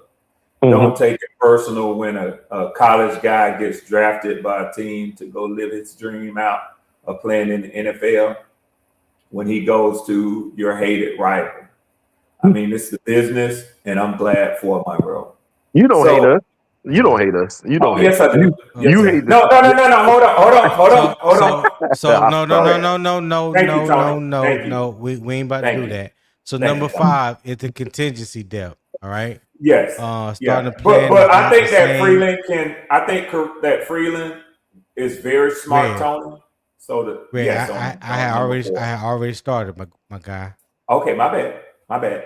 A starting plan is not the same as a complete depth plan. The Panthers must identify who protects the offense if Walker or Freeling becomes available. So, Nick, this question is to you. What happens if Carolina loses another offensive lineman? Hey, you called this about a week ago at this point. Brady Christensen, even though he is injury prone, can play all 5 positions. So I think we'll be okay. I mean, the unfortunate thing that I'm gonna say, and this makes me sick at the stomach just to say this, Stone Forsythe might make the roster because of these injuries. God damn. God. Oh, you done triggered me already. Makes me sick in my stomach to even say that, but yes, he might make the roster, and I'm just gonna say I'm praying the sweet baby Jesus right now. Please don't let any more offensive linemen go down. Red, what you got, Red? So it was problematic last year when we lost Caleb McGarry in the preseason, and then we lost Storm Norton, who was his backup in the preseason. And so I think I kind of feel where Nicky is right now. What I don't understand is Panthers fans who act like, no big deal. Even if you say that you feel confident with the guys who are replacing your 2 starting long-term tackles, Taylor Moton and Ickey Ekwonu, if you're comfortable with the guys who are replacing them, that still pushes you further down in what's behind backups, right? So you're right. The ice becomes thinner over there. And but I'll say this so that it's all not negative what I say. There's still a full off season to go. There will be players who are cut loose from other teams and some free agents that'll still be hanging out there. So it's not like this is the rest week. Yeah, the rest week before the week when the season starts. Yep. So there's time. But I would say when you're already playing backups, you're on thin ice. Yeah. Okay. All right. So let's E-Rock 336. Watch this. He said, Tony, does Freeling now have almost the same expectations as a Will Campbell for New England last year? I wouldn't say the same expectations because there's more of a premium playing left tackle than it is right tackle because you are protecting the quarterback blind side majority of the time in NFL. For the fact that he's not starting on the left side, I would say there's a little bit pressure, but that doesn't mean he don't have to perform at the right tackle position because honestly, I don't think we can afford him not to be able to perform or perform up to our standards or what we're hoping to get from him. So by him being a first round pick, 19th pick overall, especially for me, because I was beating the drum for him since January. And that's coming off of watching 4 games, game tape of him, and talking to CJ about it. I've been talking about Monroe Freeling ever since the middle of January, end of January, somewhere around that time. So yeah, for me, yeah, he definitely got to show improve. I hope he improves. I hope he does a lot better than what people may want to give him credit for or even think he will do. I hope he shock a lot of people. That's my hope for him. So Rollmaster said, what I'm saying is you played like you practice. Get your out there in that weather. Oh, I think him and Ray Shot still talking about it. It's raining in Charlotte, from my understanding. All right. So my last proof point is the veteran reintegration. All right. When a veteran is medically clear, the Panthers must balance individual talent with continuity. The decision should not be based on, the decision should be based on health, development, and performance, not draft status or reputation alone. So again, Nick, I'll go to you. Can Carolina return Ickey and Taylor Moton without disrupting the entire unit? What would that look like? I do believe they can return Ickey. I do believe they can return Ickey. A lot of people are not really privy on the injury. I mean, not the injury, the illness that Taylor Moton has. It can kill you. One of the fastest way to kill you. So I don't know how long it's going to take for him to come back. If we even look at the fact that we had DJ Wanham had blood clots in his legs, and we didn't see him till more than halfway through the season. It was more than halfway through the season, right before he came back, right? Yeah, right. Yeah. I believe it was. Yeah. Yeah. So we're talking about a illness right now that is worse than having blood clots in it. They're still both bad because both of them can travel to your heart and can kill you. But where these blood clots are located in Taylor Moton it could kill you in itself also. So they're close proximity to his heart. Yeah. So I'm going to say that I do believe we'll be fine because I actually do believe that I believe Ickey is a better tackle than Rasheed Walker. This is my opinion. Oh, I'm sorry. This is my opinion. But don't shoot the messenger. Go ahead. I put it back in the holster. I swear I put it back in the holster. I just don't know that the timing for it will be with Moton. I don't know if Moton will be ready in time to not have given Monroe Freeling time to adjust to the NFL and to maybe be playing at a higher level than he has been playing in years. I mean, at the end of the day, we do remember the Moton of 6 years ago that nobody could get around. We do remember that, and we do know that has slowed down because of the age, and that's not wrong. I mean, Father Time is undefeated, but I think we can get Ickey back in there. But I just don't know. I mean, and Rasheed Walker might up his game this year. Rasheed Walker is actually playing for a contract. So at the end of the day, realistically, they could both come back healthy, and neither one of them get back in. Okay. Red Swarm, what you got? Yeah, I don't think it'll take Moton really any time to get back in there, lock in at his position alongside the guard. Who's y'all's guard on his side? Damon Okay. Lewis. Damon Lewis. It shouldn't take him any time. They're familiar with each other. That could happen as quickly as a week, I would say, with as long as they both been in the NFL and the time that they had together aside each other. Didn't Taylor Moton miss some time last year too? They are back. He's back. Like one or two games, something. Okay, so it was nothing.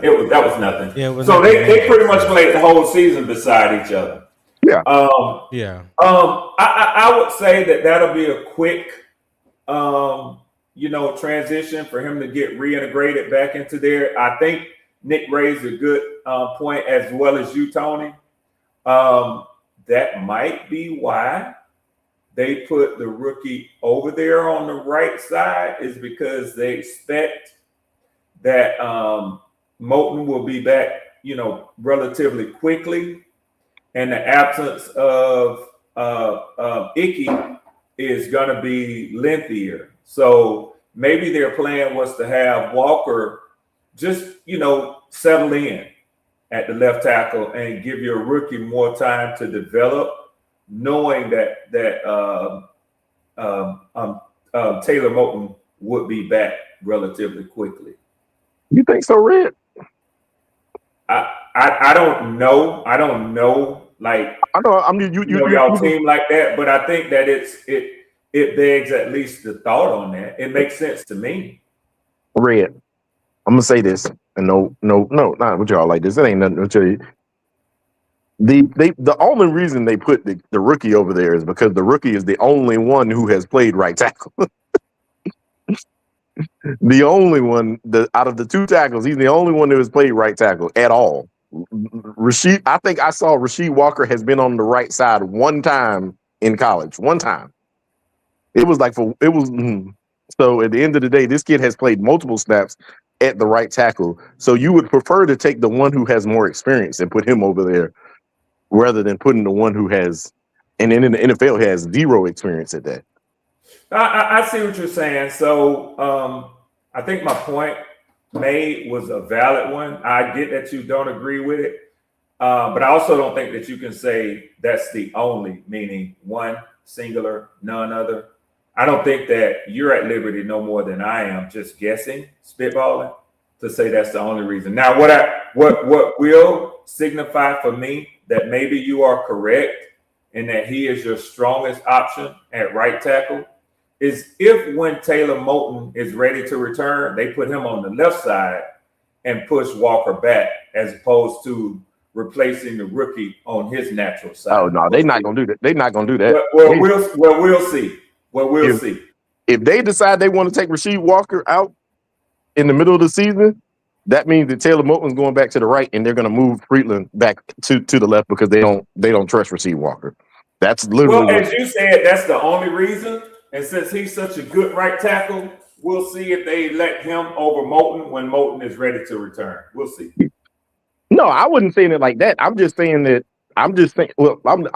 he has having blood clots is something extremely serious, and I don't think it's going to be a week.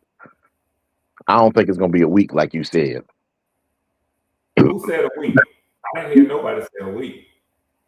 I don't think he's going to come back as fast as you think he is. Now, if they decided to reintegrate him, yes, I do believe that obviously him and would get back together quickly. But at the end of the day, I just don't think it's going to be that quickly. And I think it may be a length long enough that they might not want to put Taylor Moton back in there. Yeah. Yeah, he's definitely gonna miss some time. Not, of course, we don't know exactly how much time, but his condition is very, very serious, and that's something that you don't want to play with. And right now, he's on blood thinners. Like you don't want the risk of him bumping into something, falling, or dropping a weight or something on his toe.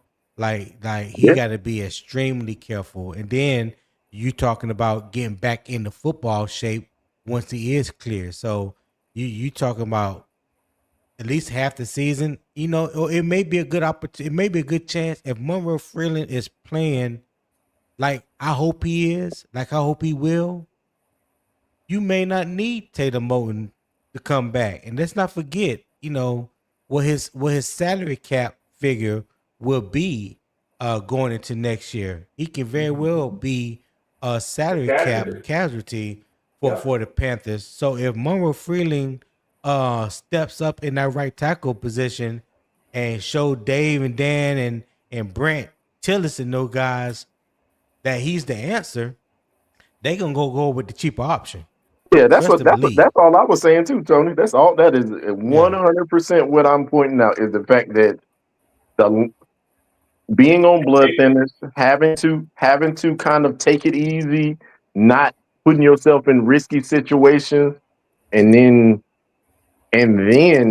having a guy who out there who could possibly step up and show that you are expendable.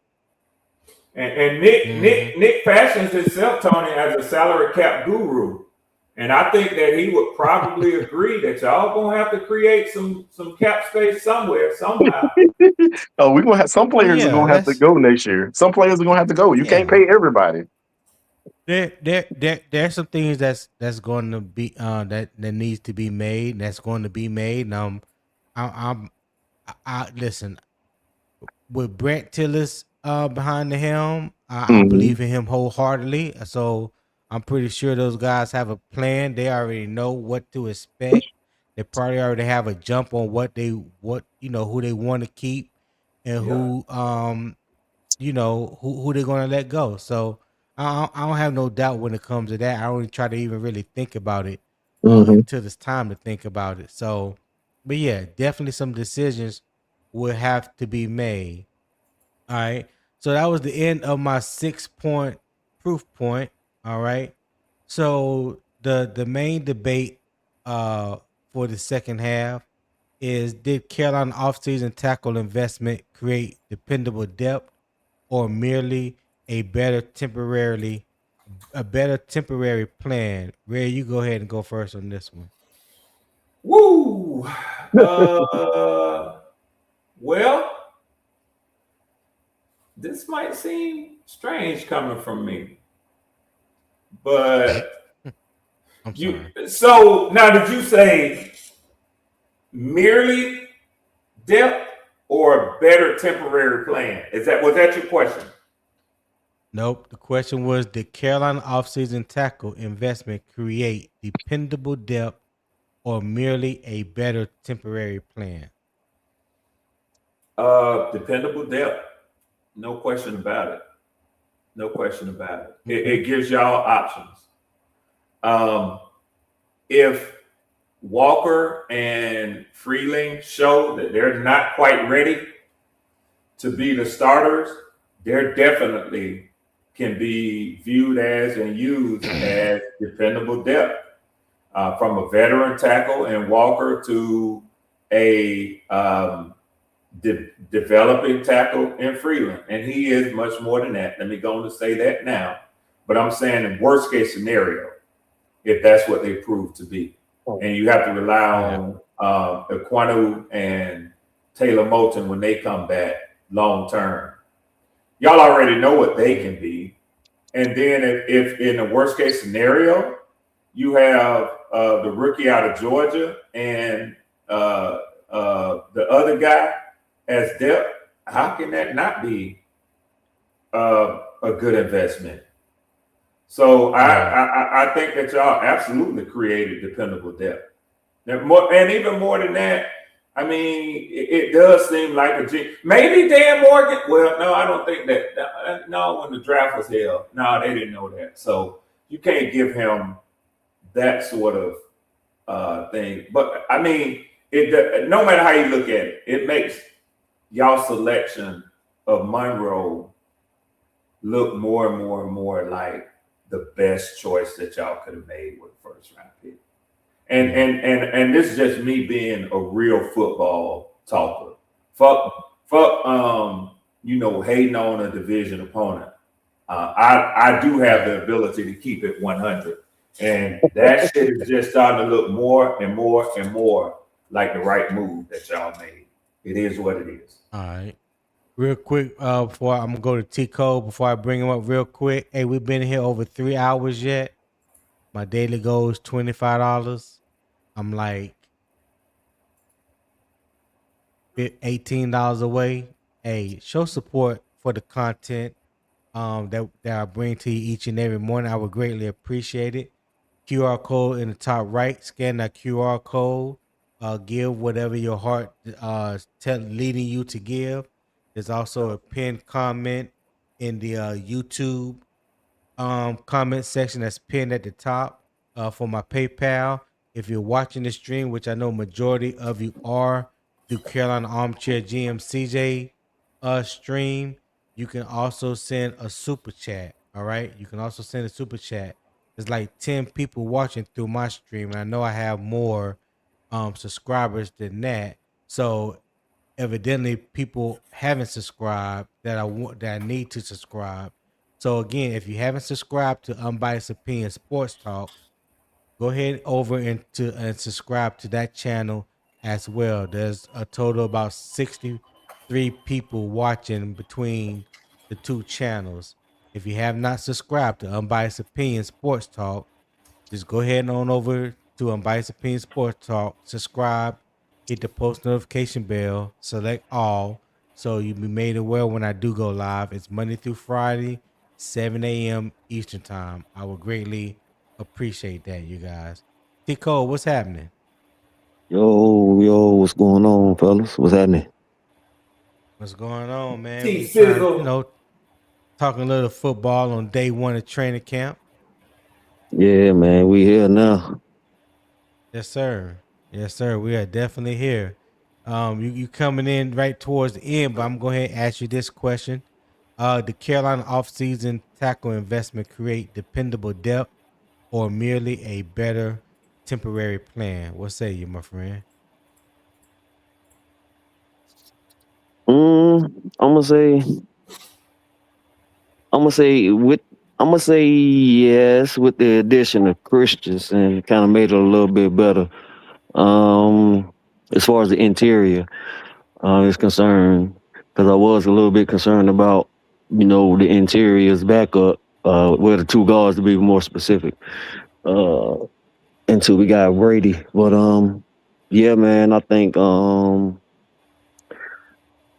despite how sexy the pick was, I feel like the organization had, their thumb on the right button as far as what this organization needed and the position that we were in as far as the offensive line is concerned.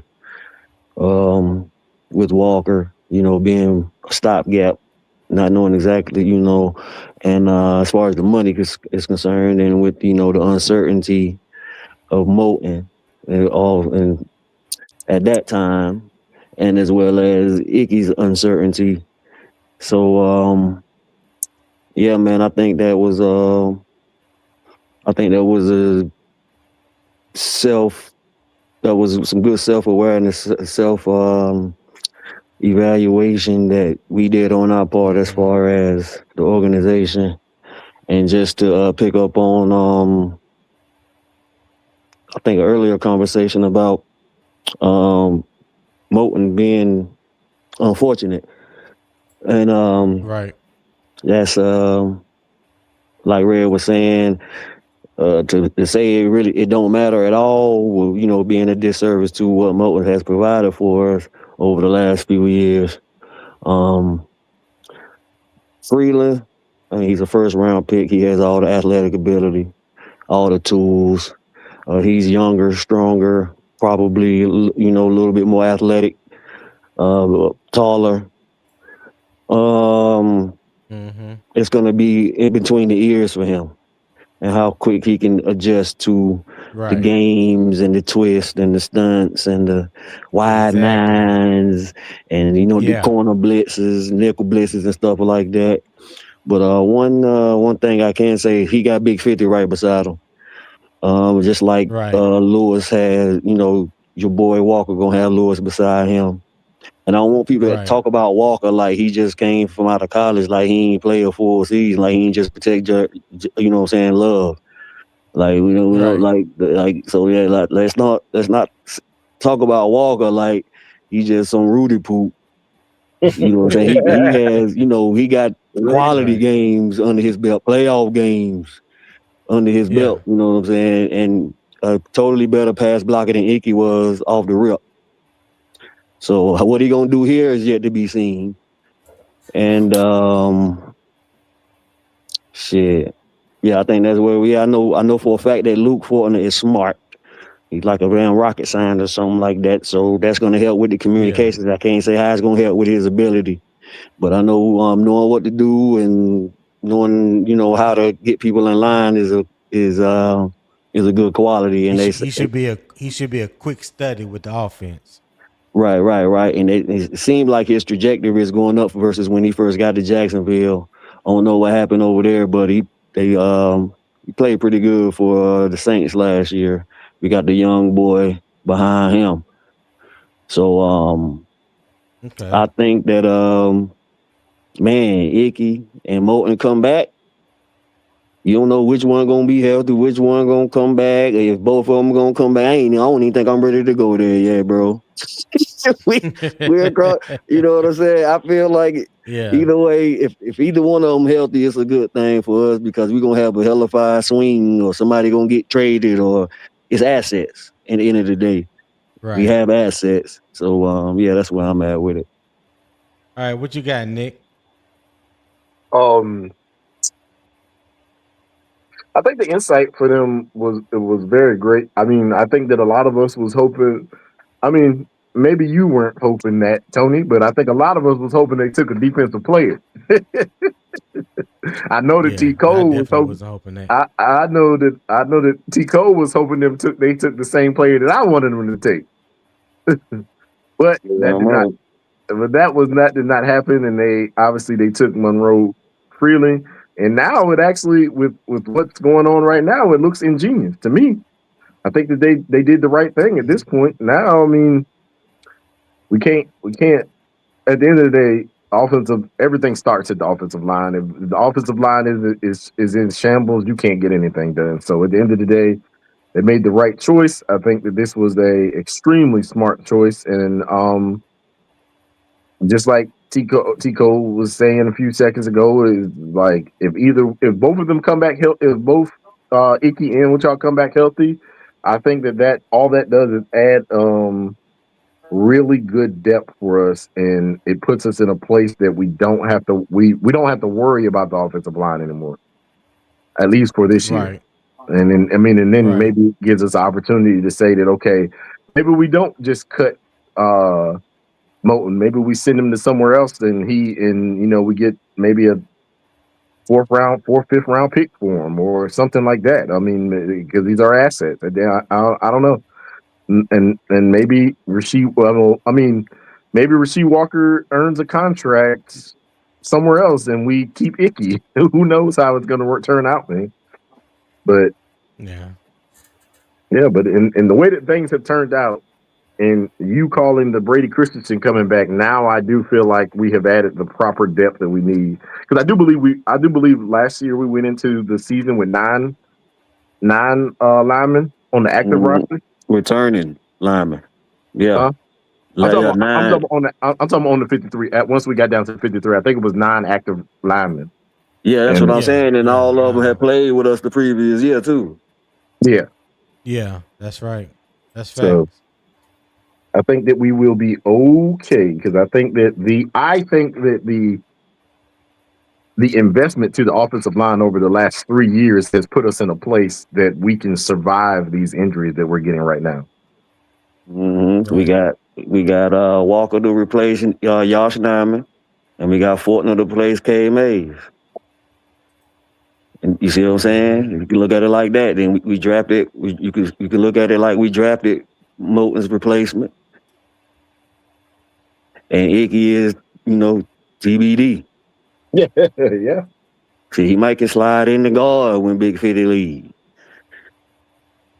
Who? Monroe? Ickey. Oh, Ickey. Yeah. I said that earlier. If we sign Walker, if Walker end up earning another contract here, he don't want to leave and somebody don't give him that bag, then Ickey gonna have to find somewhere to play. Or like you said, like it's so many scenarios. We might move Monroe back to, the franchise back to the left and put Ickey on the right.